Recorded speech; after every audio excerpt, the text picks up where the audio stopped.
Let's talk about stock market. మార్కెట్లో trading ఎవరు ఎక్కువ చేస్తారంటే ఇండియా నెంబర్. మన ఇండియన్ ఎఫ్ఎన్ఓ లో వాల్యూమ్స్ ఇంత హైట్ లో ఉంటే సౌత్ కొరియా వీళ్ళందరూ నెక్స్ట్ కాంపిటీషన్ లో వాళ్ళు ఇక్కడ ఉన్నారు. 20x వాల్యూమ్స్ ఎక్కువ చేస్తున్నాం. గ్రాఫ్లు స్టడీ చేయడం వల్ల లాంగ్ టర్మ్ లో యూజెస్ ఉంటాయా? మార్కెట్ సైకిల్స్ లో మూవ్ అవుతుంది. లాస్ట్ 5 years స్టాక్ ఒకలాగా బిహేవ్ చేసింది అని అంటే 90% సిమిలర్ ప్యాటర్న్ మళ్ళీ రిపీట్ అవుతుంది. ఆ సిబిల్ ఎఫెక్ట్ అయిపోయింది. కరెక్ట్ చేసుకోవాలంటే ఏం చేయాలి? ఒక ఇల్లు కట్టాలంటే సంవత్సరం పడుతుంది, దాన్ని పగలు కొట్టాలంటే ఒక రోజు చాలు. ఆఫ్టర్ 2 years 20 పాయింట్లు 30 పాయింట్లు కదులుతుంది. మన ఫినాన్షియల్ మార్కెట్స్ లో ఒక పెద్ద mafia. 20 lakhs pre approved loan ఉంది అని ఫోన్ వచ్చింది. వద్దురా నాకు అన్నాను. సార్ అవసరం అవుతుంది ఏమో అనుకుని తీసుకోండి అని అంటుంది. చాలా మంది తీసుకుంటున్నారు. సిస్టమాటిక్ ఇన్వెస్ట్మెంట్ ప్లాన్ ఎలా ఇన్వెస్ట్ చేయాలి? ఇనీషియల్ గా మీరు ఎంత క్యాపిటల్ పెట్టి ఇన్వెస్ట్ చేయగలిగితే అంత బెస్ట్. స్టెప్ అప్ చేయండి అని చెప్పి ప్రమోట్ చేస్తారు. Step up is not practical to anyone as long as your salary is growing at the similar rate. అందరం ఇన్సూరెన్స్ అమౌంట్ పే చేస్తాం. అందులో క్లెయిమ్ ఎంత మంది చేస్తారు? Claim ratio is only 1 to 2%. Health insurance తీసుకున్న ప్రతి ఒక్కడు క్లెయిమ్ చేసుకోవడం స్టార్ట్ చేస్తే ఇన్సూరెన్స్ కంపెనీలు మూతపడతాయి. ఎక్కువ మార్కెట్ రీసెర్చ్ లేకుండా మంచి ఇన్వెస్ట్మెంట్స్ ఏం చేసుకోవచ్చు? ఎవరికైతే తక్కువ జీతం వస్తుందో 4-5 వేలే మిగులుతున్నాయి అనుకుంటే దయచేసి ప్లీజ్ నేను అదే ఫీల్డ్ లో ఉన్నా, మీరు మార్కెట్ కి రాకండి. That's a very nice insight. Gold price ఎప్పుడైతే పడుతుందో 50% అలాగా 15-20 years అసలు గోల్డ్ ప్రైస్ మూవ్ అవ్వదు, అదే లెవెల్లో ఉంటుంది. ఎందుకు అవ్వదు? ఎందుకు అని అంటే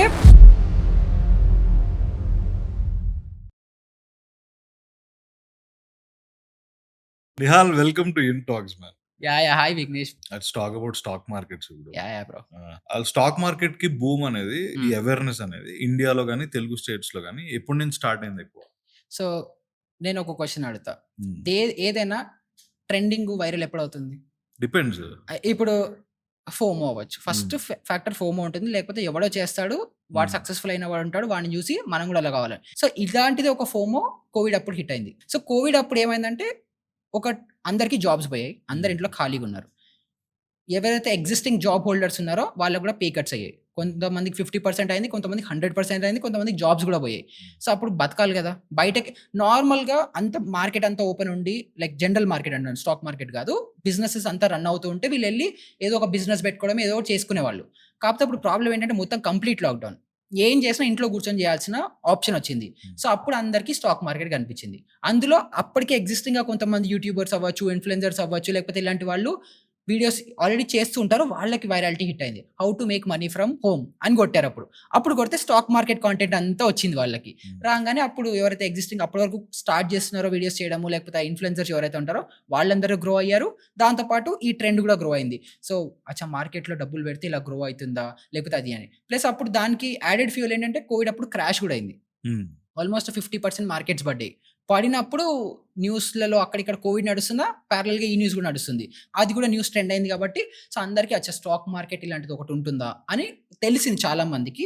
దెన్ దాన్ని ఆపర్చునిటీగా కూడా తీసుకోవడం స్టార్ట్ చేశారు. ఓకే, మనం ఇందులో చేస్తే ఇంట్లోనే కూర్చొని ఏం కష్టపడకుండా ఇంటర్నెట్ ఉండి ఓ ల్యాప్టాప్ ఫోన్ ఉన్నా చాలు, మనం డబ్బులు సంపాదించే ఇంట్లో కూర్చొని కష్టపడకుండా. ఇన్వెస్ట్మెంట్ కూడా చాలా మినిమల్ ఇన్వెస్ట్మెంట్, అందుకే దూరారు ఇందులోకి. ఎంత 100 రూపాయలు ఉన్నవాడు కూడా స్టాక్ మార్కెట్కి రావచ్చు, 1000 ఉన్నవాడు కూడా వస్తాడు. మీరు టీ బండి పెట్టాలన్నా నాకు తెలిసి ఒక 50,000 కావాలేమో.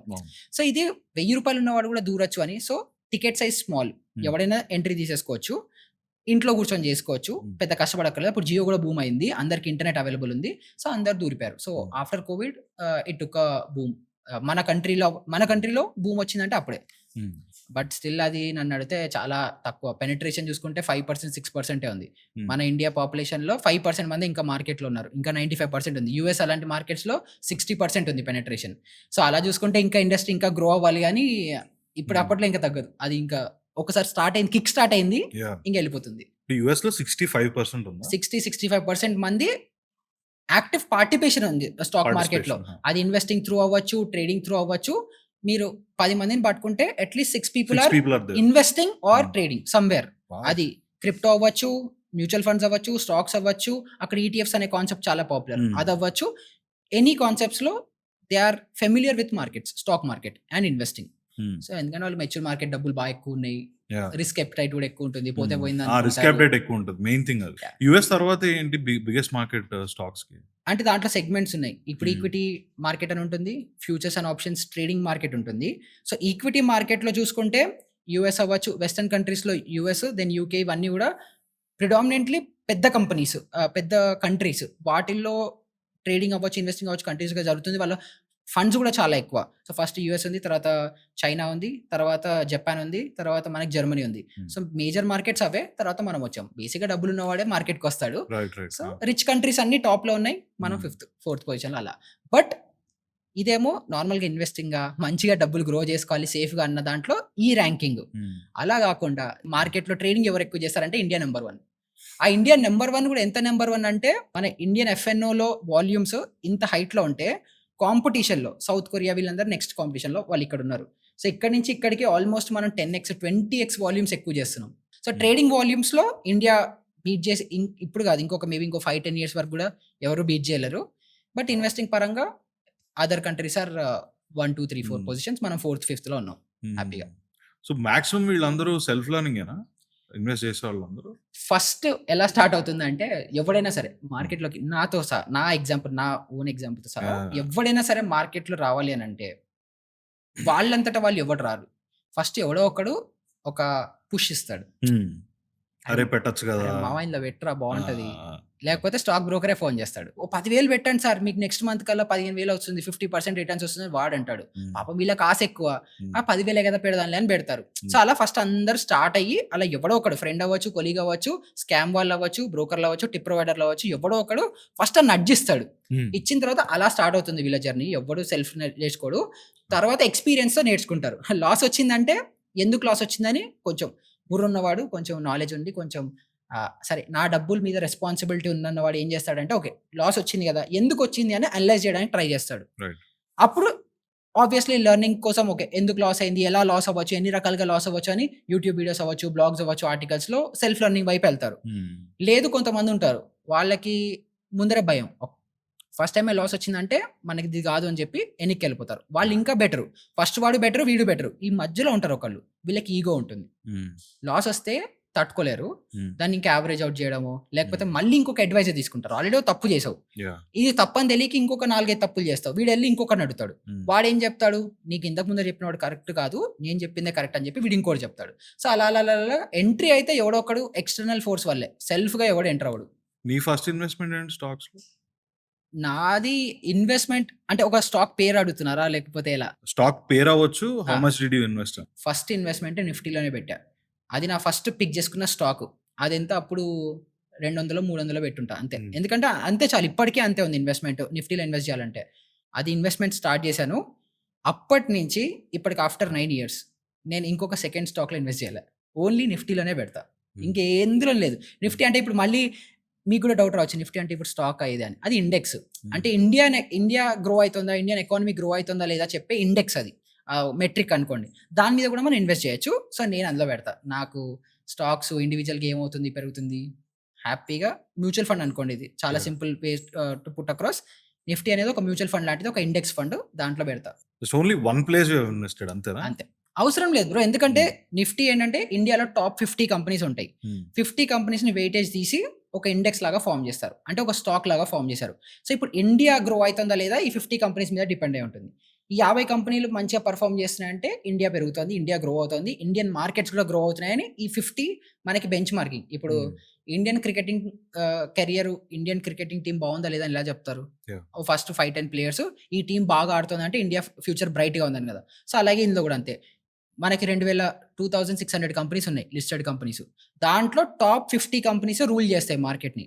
సో, ఈ 50 కంపెనీస్ ఏం చేస్తున్నాయో క్యుములేట్ చేసి ఒక యావరేజ్ తీసి చేసిన వాల్యూ ఇది. దాంట్లో మనం ఇన్వెస్ట్ చేయొచ్చు.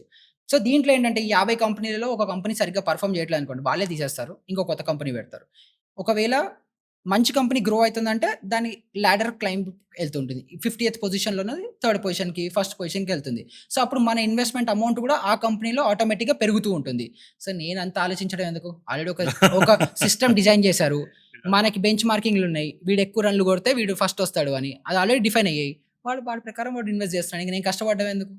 నేను వేరే వాటిలో కష్టపడతా. ఇందులో కష్టపడను. ఇప్పుడు పెన్నీ స్టాక్స్ అని ఉంటాయి కదా! ఆ! అందులో కొంత అమౌంట్ ఇన్వెస్ట్ చేసి వెంటనే అమ్మేయడం ఇలాంటివి చేస్తుంటారు కదా! అవును. సో, దానికి ఒకసారి ఒక డీటెయిల్డ్ ఎక్స్‌ప్లనేషన్ ఇస్తావా? మీకు బ్రాండ్ ఇంటిగ్రేషన్ చేస్తే ఏమన్నా ప్రాబ్లమా? ఏం ప్రాబ్లమ్ లేదు. ఇప్పుడు ఇది నో ప్రాబ్లమ్. ఇది బిస్లరీ ఉంది. యాహ్! ఇది బిస్లెరీ ఉంది. ఆ! మనం ఇదే రైల్వే స్టేషన్‌లో కొంటే బిస్లెరీ అని ఉండదు. ప్యాకేజింగ్ ఇలాగే ఉంటుంది. ఇదే గ్రీన్ ఉంటుంది. బిల్సెరీ అని ఉంటుంది. బిల్సెరీ అని ఉంటుంది. ఏదో దిక్కుమాలిన పేర్లన్నీ పెడతారు దానికి. యాహ్! సో, ఈ పెన్నీ స్టాక్స్ అలాంటివి. ఆహా! పైన దాన్నేమంటారు? పైన పటారం లోన లొటారము.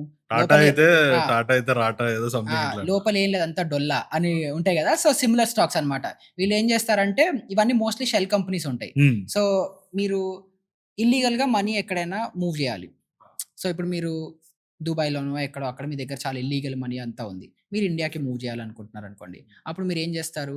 హవాలా జేయాలి. హవాలా చేయాలి. హవాలా చేస్తే ఏం దొరుకుతారు. హ్మ్. సో, అప్పుడు వీళ్ళేం జేస్తారంటే ఇక్కడ ఒక ఫేక్ కంపెనీగా ఒకటి స్టార్ట్ జేస్తారు. నేనే ఇలాంటిదో బిస్లరీ కంపెనీ లాంటిది ఏదో వాటర్ మ్యానుఫ్యాక్చరింగ్ కంపెనీ ఓపెన్ చేశాను. నాకు రోజుకి ఇంత టర్నోవర్ ఉంది. నేను ఇన్ని వేల బాటిల్లు సప్లై చేశా. అంతా ఫేకే. చేసి ఏం జేస్తారంటే ఇప్పుడు మాకు ఇన్వెస్టింగ్ గావాలి, మాకు ఫండింగ్ గావాలి అని జెప్పి ఏం జేస్తారంటే ఫారెన్ ఫండింగ్ గావాలి అని జెప్పి ఈ దుబాయ్ నుంచి అక్కడి నుంచి ఇలాగా బ్లాక్ మార్కెట్‌లోనో లేకపోతే క్రిప్టో మార్కెట్స్ త్రూనో ఎక్కడో ఇన్వెస్టింగ్ ఈ కంపెనీలో చేపిస్తారు. సో, ఈ కంపెనీ లిస్టెడ్ చేస్తారు. స్టాక్ మార్కెట్‌లో, ఓపెన్ మార్కెట్‌లో లిస్టింగ్ చేస్తుంటారు. ప్రమోటర్ ఎవడైతే ఉంటాడో వాడు షేర్స్ అమ్ముతూ ఉంటాడు. వీళ్ళందరూ కొంటూ ఉంటారు. స్టాక్ ప్రైస్ పైకెళ్తూ ఉంటుంది. స్టాక్ ప్రైస్ రూ. 1 నుంచి రూ. 1000 ఎళ్ళిందట.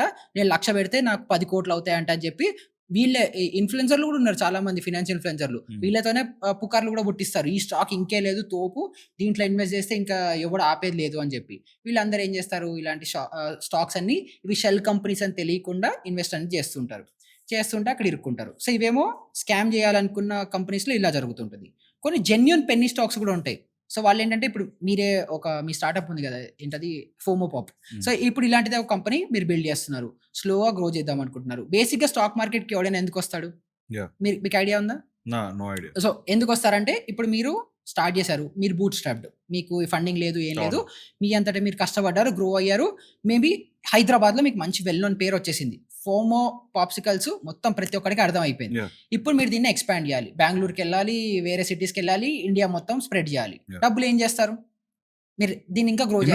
ఇన్వెస్ట్ చేయాలి. So, reinvest. మీరేం జేస్తారు? ఇన్వెస్టర్‌ల దగ్గరికెళ్తారు. హ్మ్. ఏంజెల్ ఇన్వెస్టర్ ఎవడో ఉంటాడు. నేను నీకు రూ. 1,00,00,000 ఇస్తాను. ఫండింగా? ఆ! ఫండింగ్ ఆ! జేస్తాడు. ఆ! నేను ఇన్వెస్ట్ జేస్తాను. నా కంపెనీలో ఒక ఇంత పర్సెంట్ స్టేక్ ఇవ్వు. హ్మ్. దాని తర్వాత నువ్వు గ్రో జేసుకో అంటారు. హ్మ్. అలా ఒక పాయింట్ ఎళ్ళిన తర్వాత మీకు ఇండియా మొత్తం స్కేల్ అవ్వాలంటే కొన్ని వందల కోట్లు కావాల్సొస్తుంది. అవును. అప్పుడు ఒక ఇన్వెస్టర్ మీకు డబ్బులు ఇయ్యలేడు. హ్మ్. సో, అప్పుడు ఏం చేస్తారంటే అందరూ ఐపీఓ రూట్ త్రూ స్టాక్ మార్కెట్‌లో లిస్ట్ చేసుకుంటారు. హ్మ్. అప్పుడేంటంటే మీరు నేను మనలాంటి జనరల్ పబ్లిక్ కూడా ఐపీఓస్ త్రూ లిస్టింగ్ అనేది చేసుకోవచ్చు. ఇన్వెస్ట్ చేస్తారు కంపెనీలో. వాళ్ళకి వందల కోట్లొస్తాయి. వచ్చినప్పుడు వాళ్ళు వీళ్ళ ఎక్స్‌పాన్షన్ ప్లాన్ ఏదైతే ఉంటుందో చేసుకుంటారు. సో, అలాగా పాపం చిన్న చిన్న కంపెనీస్ ఎవరైతే ఉన్నారో వాళ్ళు గూడా ఇలాగా మార్కెట్‌లోకొచ్చి వాళ్ళ స్టాక్ ప్రైస్ రూ. 2, రూ. 3, రూ. 4 అలా ఉంటాయి. పెన్నీ స్టాక్స్ ఉంటాయి. పెన్నీ స్టాక్ అంటే ఏం లేదు. ప్రైస్ తక్కువుండాలి. ఇప్పుడు రిలయన్స్ షేర్ ప్రైసు 1500-1600 రూపీస్ 2000 అరౌండ్‌గా ఉంది. సో, అలాగా ఎంఆర్ఎఫ్ చూసుకుంటే 1,00,000 పైనుంది షేర్ ప్రైస్. సో, అలాగా ఏవైతే స్టాక్స్ రూ. 5, రూ. 10, రూ. 15 అండర్ రూ. 50 అనుకోండి.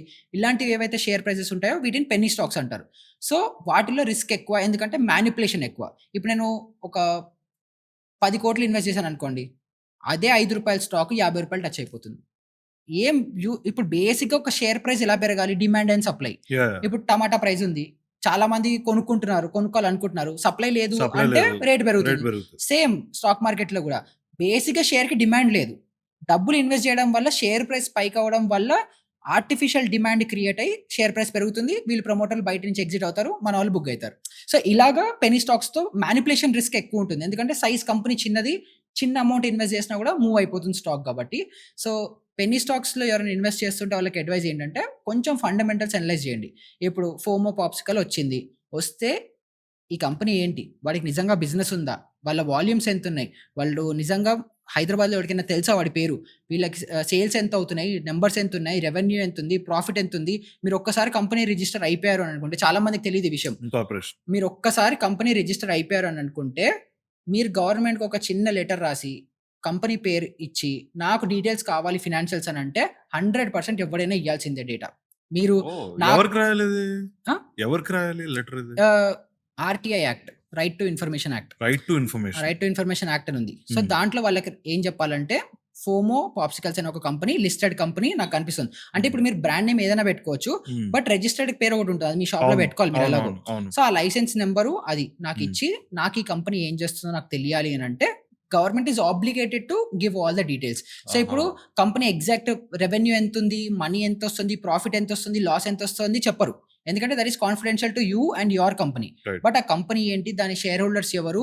వాళ్ళ బిజినెస్ ఎలా నడుస్తోంది? వాళ్ళ బిజినెస్ ఎంతుంది? అసలు గ్రోత్ ఉందా? లేదా? ఇవన్నీ గూడా రైట్ టు ఇన్ఫర్మేషన్ యాక్ట్‌లో పబ్లిక్‌లీ అవైలబుల్ ఉంటుంది. సో, హ్మ్. మీరు ఏ కంపెనీ అయినా సరే, ఇప్పుడు రాండమ్‌గా రోడ్ మీద ఉన్న ఏ కంపెనీ అయినా సరే, మీరు రైట్ టు ఇన్ఫర్మేషన్ యాక్ట్‌లో ఆ ఇన్ఫర్మేషన్ పెడితే మీకు డీటెయిల్స్ మొత్తం వచ్చేస్తాయి.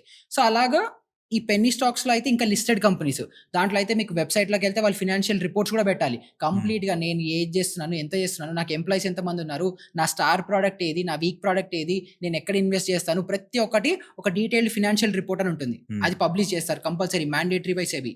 So, yeah! అవన్నీ స్టడీ చేసి ఇన్వెస్ట్ చేయాలి. ఓకే. అయితే ఇప్పుడు స్టాక్ మార్కెట్స్ కాకుండా what are the other investment plans that you think will work wonderfully? అంటే ఏజ్ గ్రూప్స్‌కి సంబంధం లేకుండా, అంటే ఎక్కువ మార్కెట్ రిసర్చ్ లేకుండా మంచి ఇన్వెస్ట్‌మెంట్స్ ఏం చేసుకోవచ్చు? Like normal people what do you think? ఇప్పుడు దానికి ఫస్ట్ మనకొక క్లారిటీ ఉండాలి. హ్మ్. నా ఇన్వెస్ట్‌మెంట్ నుంచి నా ఎక్స్‌పెక్టేషన్స్ ఏంటి అని ఏంటి? చాలా క్లియర్‌గా ఉండాలి. అది లేకపోతే చేయలేం. ఇప్పుడు ఎవరైనా బిజినెస్ చేస్తున్నారన్నా గూడా బిజినెస్ ఎందుకు చేస్తున్నామన్న ఒక క్లారిటీ ఉంటుంది. అలాగే ఇన్వెస్ట్‌మెంట్ అయినా సరే ఒక క్లారిటీ ఉండాలి. ఇప్పుడు నేను రియల్ ఎస్టేట్‌లో చాలా మంది ఇన్వెస్ట్ చేస్తారు. హ్మ్. చేసేటప్పుడు వాళ్ళకొక క్లారిటీ ఉంటుంది. అవును. నేను అసెట్‌లో ఇన్వెస్ట్ చేస్తున్నాను. నాకో ఇల్లు ఉంటుంది. నాకో షాపు, నాకో షట్టర్ ఉంది. నాకు కమర్షియల్ ఇన్‌కమ్ వస్తుంది. రెంటల్ ఇన్‌కమ్ వస్తుంది అని ఒక క్లారిటీ. లేదు సొంత ఇల్లు కొనుక్కునే వాడికి ఏంటి, నేను నా సొంత ఇల్లు కొనుక్కుంటా. నేనే అక్కడ ఉంటున్నాను. ప్లస్ అది అసెట్ కూడా చాలా సేఫ్ అసెట్ అని చెప్పి ఒక క్లారిటీ ఆఫ్ థాట్ ఉంది గదా! సిమిలర్ వేలో మీరు లైఫ్‌లో ఏ ఇన్వెస్ట్‌మెంట్స్ చేయాలన్నా ఫస్ట్ ఆ థాట్ క్లారిటీ ఉండాలి. ఇప్పుడు ఆ క్లారిటీ వచ్చేసిన తర్వాత మళ్ళీ మనకు సెగ్మెంట్స్ వస్తాయి. సో, నాకు అన్నిటికంటే సేఫ్ ఇన్వెస్ట్‌మెంట్ కావాలి. హ్మ్. నాకు రిస్కే వద్దు. నాకు 60 ఏళ్లున్నాయి. నాకు 50 ఏళ్లున్నాయి. నాకు రిస్క్ వద్దు అన్నప్పుడు ఏం జేయాలి? గోల్డ్. ఫస్ట్ మూసుకొని గోల్డ్‌లో ఇన్వెస్ట్ గోల్డ్. జేసుకోవాలి. అది గూడా స్టిల్ రిస్కీ అనే జెప్తాను. ఆ! ఎందుకంటే రీసెంట్‌గా నేను ఒక వీడియో గూడా జేశాను. గోల్డ్ ఒక్కొక్కసారి 50% డ్రాప్ అయితుంది. డ్రాప్ అయిన తర్వాత 20, 25 ఇయర్స్ గోల్డ్ ప్రైస్ మూవ్ అవ్వదు. సో, ఇప్పుడు గోల్డ్ ఆల్ టైమ్ హైలో ఉంది. ఆల్‌మోస్ట్ రీసెంట్‌గా 1,00,000 టచ్ అయింది. ఇప్పుడు అవును. మళ్ళీ 90, అవును. 95 దగ్గర అవును. నడుస్తోంది. సో, ఇంకా మనం ఆ 50% డ్రాప్ జూడలేదు. గోల్డ్ మళ్ళీ ఎప్పుడో అప్పుడు ఇంకొక 15, 20% కరెక్షన్ వస్తుంది. హ్మ్. వచ్చినప్పుడు ఇప్పుడు ఇన్వెస్ట్ చేసిన వాళ్ళు అప్పుడు ఏడుస్తారు. సో, మీకసలు రిస్కే వద్దు. జీరో రిస్క్ అనుకుంటే డెట్ ఫండ్స్ అని ఉంటాయి. ఆ! లేకపోతే ఆర్బిట్రాజ్ ఫండ్స్ అని ఉంటాయి. లేకపోతే లిక్విడ్ ఫండ్స్ అని ఉంటాయి. సో, ఇవన్నీ ఏంటంటే ఎఫ్‌డి లాగా ఫిక్స్డ్ రిటర్న్స్ ఉంటాయి. ఎఫ్‌డి రిటర్న్స్ కంటే ఒక 1, 2% ఎక్కువ ఇస్తాయి. ఇప్పుడు ఓహ్! ఎఫ్‌డి 6.5% రిటర్న్స్ అవును. ఇస్తున్నాయి. ఇవన్నీ 7, 7.5, 8 ఆర్‌బీఐ బాండ్స్ గూడా ఉన్నాయి. అవి 8.05% ఇస్తుంది. సో, ఇలాంటివి కొన్ని ఫండ్స్ ఉన్నాయి. ఇవి ఫిక్స్డ్ రిటర్న్స్. మీకు రిస్క్ లేదు, ఏం లేదు. మార్కెట్ ఏమైపోయినా సరే, లోకం బ్లాస్ట్ అయిపోయినా సరే మీ డబ్బులు మీకొస్తాయి. 8%, 9% ఏదైతే ఫిక్స్డ్ రిటర్న్స్ ఉందో ఇంట్రెస్ట్. సో, మీరేం జేయాలి? నాకు రిస్కే వద్దు అనుకుంటే ఫస్ట్ దాంట్లో పెట్టుకోవాలి. హ్మ్. లేదు నాకు ఇదేంటంటే క్యాపిటల్ సైజ్ తక్కువ ఉండే వాళ్ళకి గూడా. ఎందుకంటే ఏదిది? క్యాపిటల్. క్యాపిటల్ ఆ! తక్కువ ఉండాలి. క్యాపిటల్ తక్కువుంది. లేదు నాకు క్యాపిటల్ బాగా భయంకరంగా ఉంది. నాకు ఒక 50,00,00,000, 100,00,00,000 ఉన్నాయి. లేకపోతే అంత కూడా అవసరం లేదు. సింపుల్‌గా 50,00,00,000 1,00,00,000 ఉన్నాయని అనుకుంటే రియల్ ఎస్టేట్‌లో ఇన్వెస్ట్ చేసుకోవచ్చు. హ్మ్. ఎందుకంటే అది కూడా మోస్ట్‌లీ ఇంత ఫ్లక్చుయేట్ అవ్వదు. నేను యాహ్! 50,00,000 పెట్టంగానే ఇంకొక 1 ఇయర్‌లో 50, 40 అయితే అయిపోదు. ఇది ఫస్ట్ కేటగరీ. సెకండ్ కేటగరీ నాకు మీడియం రిస్క్ ఉంది. నాకు కొంచెం రిస్క్ తీసుకునే అపెటైట్ ఉంది. నేను 40 ఇయర్స్. నాకు ఫ్యామిలీ ఉంది. రెస్పాన్సిబిలిటీస్ ఉన్నాయి. నా బాధ్యతలు నాకు తెలుసు. నాకు ఎక్కువ రిస్క్ వద్దు అనుకున్న వాళ్ళు ఏం చేస్తారంటే గోల్డ్‌లో ఇన్వెస్ట్ చేస్తారు. హ్మ్. ఎందుకంటే వాళ్ళకి హోల్డ్ చేసే కెపాసిటీ ఎక్కువుంది. 40 ఉన్నాడు. రిటైర్మెంట్‌కి ఇంకొక 55, 60 అనుకుంటే ఇంకో 20 ఇయర్స్ టైమ్ ఉంది కాబట్టి వాళ్ళేం చేస్తారంటే స్ప్లిట్ చేసుకుంటారు. 50% నేను డెట్‌లో పెట్టుకుంటా. ఎఫ్‌డీలు అవ్వచ్చు, బాండ్‌లు అవ్వచ్చు వీటిలో పెట్టుకుంటా. సపోజ్ ఓ రూ. 1,00,000 ఇన్వెస్ట్ చేస్తున్నా అంటే 50,000 అందులో పెట్టుకుంటా. సో దట్ నాకు ఫిక్స్డ్ గ్యారంటీ ఈ డబ్బులు ఎక్కడ పోవు. ఎమర్జెన్సీ‌లాగా కూడా పనికొస్తుంది అని. ఇంకో 50తో నేను కొంచెం రిస్క్ తీసుకుంటా. ఈ రిస్క్ కూడా ఎలాంటి రిస్క్? నేను తీసుకునే ఎలాంటి రిస్క్? నిఫ్టీలో పెడతారు. మ్యూచువల్ ఫండ్స్‌లో పెడతారు. సో వీటిలో ఏంటంటే మనకి ఇయర్‌లీ 100% 200% రిటర్న్స్ ఉండవు. 10, 15% రిటర్న్స్ ఉంటుంది అంతే. కానీ అది చేసుకున్నా చాలు. మీరు ఒక 15,000 15,000 15 ఇయర్స్ నిఫ్టీలో ఇన్వెస్ట్ చేస్తే అది రూ. 1,00,00,000 అవుతుంది. బట్ 15 ఇయర్స్ తర్వాత అది రూ. 1,00,00,000కి ఇన్‌ఫ్లేషన్‌తో మ్యాచ్ అవుతుందా? అది ఎంత సరిపోతుంది? ఇవన్నీ పక్కన పెడితే సో చిన్నగా రిస్క్ తీసుకొని, కొంచెం రిస్క్ అపెటైట్ ఉన్నవాళ్ళు 40 మిడ్ ఏజ్ గ్రూప్ అనుకోండి. 40-50 ఉన్నవాళ్ళు ఇలా డైవర్సిఫై చేసుకొని ఇన్వెస్ట్ చేసుకోవచ్చు. హ్మ్. 30-40 ఏజ్ గ్రూప్ ఉంటారు గదా! సో వీళ్ళకి కొంచెం ఉడుకు రక్తం ఉంటుంది. ఎందుకంటే వీళ్ళు జాబులు చేస్తుంటారు. వీళ్ళకి సాలరీలు వస్తుంటాయి. అప్పుడే పెళ్లిళ్లు చేసుకుంటూ ఉంటారు. వీళ్ళకి లైఫ్‌లో యాంబిషన్స్ చాలా ఎక్కువుంటాయి. నేను 40 ఏళ్ళకి ఇల్లు కొనేయాలి. 35 కల్లా నేను మంచి ఒక 25,00,000, 30,00,000 పెట్టి ఒక మంచి కార్ కొనాలి, క్రేటా కొనాలి. ఇలాంటి యాంబిషన్స్‌తో వీళ్ళుంటారు. ఎవరికైతే జాబ్ ఉందో మాట్లాడుతున్నాను. జాబ్ లేదు అదంతా డిఫరెంట్ సినారియో. సో వీళ్ళకేంటంటే ఇలాంటి టైంలో తప్పులెక్కువ జేస్తారు. సో, వీళ్ళేంటి 100% ఈక్విటీకెళ్ళిపోతారు. ఆ 100% ఈక్విటీలో గూడా నేను చెప్పిన మ్యూచువల్ ఫండ్సో, నిఫ్టీలోనో పెట్టుకుంటే ప్రాబ్లమ్ ఉండదు. వీళ్ళందరూ మీరన్న పెన్నీ స్టాక్స్‌లోకెళ్ళిపోవడము, ఓహ్! లేకపోతే ఎఫ్ఎన్‌ఓ ట్రేడింగ్ వైపు అడిగేస్తారు. ఎందుకంటే వీడు జూస్తాడు టెలిగ్రామ్ గ్రూపుల్లో, ఆ! యు యూట్యూబ్ షార్ట్స్‌లో గూడా ఆ! నేను ఈ స్టాక్‌లో ఒక ఇదే టోన్‌లో ఉంటది. నేను ఈ స్టాక్‌లో ఇన్వెస్ట్ చేశాను. రూ. 5 స్టాక్ ఇప్పుడు సేమ్ ఇదే టోన్‌లో ఒకతను మాట్లాడతాడు. నేను పేరు చెప్పట్లే. ఓకే. ఎళ్ళిపోయింది ఇక్కడ 40కి టచ్ అయింది. నేను 10,000 ఇన్వెస్ట్ చేశాను. ఇది 4,00,000 ఇవాళ అయింది. నా ప్రాఫిట్ ఇది అని చెప్పి ఒక పీఎన్ఎల్ పెడతాడు. ఆ పీఎన్ఎల్ కూడా ఫేకు. వాడు ఇన్వెస్ట్ చేయలేదు. Profit and loss a statement. అన్ని క్లోన్ యాప్స్ ఉంటాయి. క్లోన్‌డా? Clone apps. సో, ఇప్పుడు హ్మ్. జెరోదా టెర్మినల్ ఉంది. నేను ఇన్వెస్ట్ చేసే అర్థమైంది. బ్రోకరు. ఆ! ఆ! అదేలే. హ్మ్. అన్నిటివి క్లోన్ యాప్స్ ఉన్నాయి. మీకు హ్మ్. ఏ నంబర్ ఎక్కడ ఎలా కనిపించాలో మీరు నంబర్ ఇన్‌పుట్ చేసి ఎంటర్ కొట్టి స్టార్ట్ అని కొడితే ప్రెజెంటేషన్ లాగా ఎళ్తుందది. హ్మ్. సో, వీడియోస్ చూపించేది ఫేకు. అన్నీ ఫేకు. వీళ్ళది చూసి అచ్చా! ఈ స్టాక్‌లో వీడే ఇన్వెస్ట్ చేసి వీడు 40,000 పెట్టి 4,00,000 సంపాదించాడు 2 రోజుల్లో. హ్మ్. నేను కనీసం 10,000 పెడితే 1,00,000 రాదా అని చెప్పి వీళ్ళు దూరుతారు. హ్మ్. సో, అలాగా ఈ 30 ఇయర్ బ్రాకెట్స్‌లో ఎవరైతే ఉంటారో వీళ్ళకి డబ్బులు కూడా వస్తాయి. ఏం చేయాలో తెలీదు. హ్మ్. డబ్బులు రిచ్ కూడా అయిపోవాలి. యాంబిషన్స్ ఎక్కువుంటాయి. వీళ్ళు ఇలాగా ట్రాప్‌లో పడతారు. సో, వీళ్ళేం చేయొచ్చంటే 50% మీకు రిస్క్ ఉంది గదా! ఓకే. నాకు అర్థమైంది మీకు రిస్క్ ఉంది. మీకు ఆ కుతూహలం గూడా ఉంది. మీకు బాగా ఎక్సైట్‌మెంట్ ఉంది. మీరేం జేస్తారంటే 50,000 రూ. 1,00,000 ఇన్వెస్ట్ చేస్తున్నారనుకుందాం. లేదా యావరేజ్‌గా 20,000 అనుకుందాం. ఎవ్రీ మంత్ ఎస్ఐపి చేయొచ్చు 20,000 అనుకుంటే 10,000 మ్యూచువల్ ఫండ్స్‌లో పెట్టండి. నిఫ్టీ అవ్వచ్చు, మ్యూచువల్ ఫండ్స్ అవ్వచ్చు. ఇలాంటి వాటిల్లో పెట్టండి. ఇంకొక 10,000 ఏదైతే మీకు రిస్క్ ఉందో దీన్ని మిడ్ క్యాప్స్ ఇంకా స్మాల్ క్యాప్ స్టాక్స్ అని ఉంటాయి. హ్మ్. ఇవి మీ పెన్నీ స్టాక్స్ లాంటివి. కాకపోతే స్టిల్ రెగ్యులేటెడ్.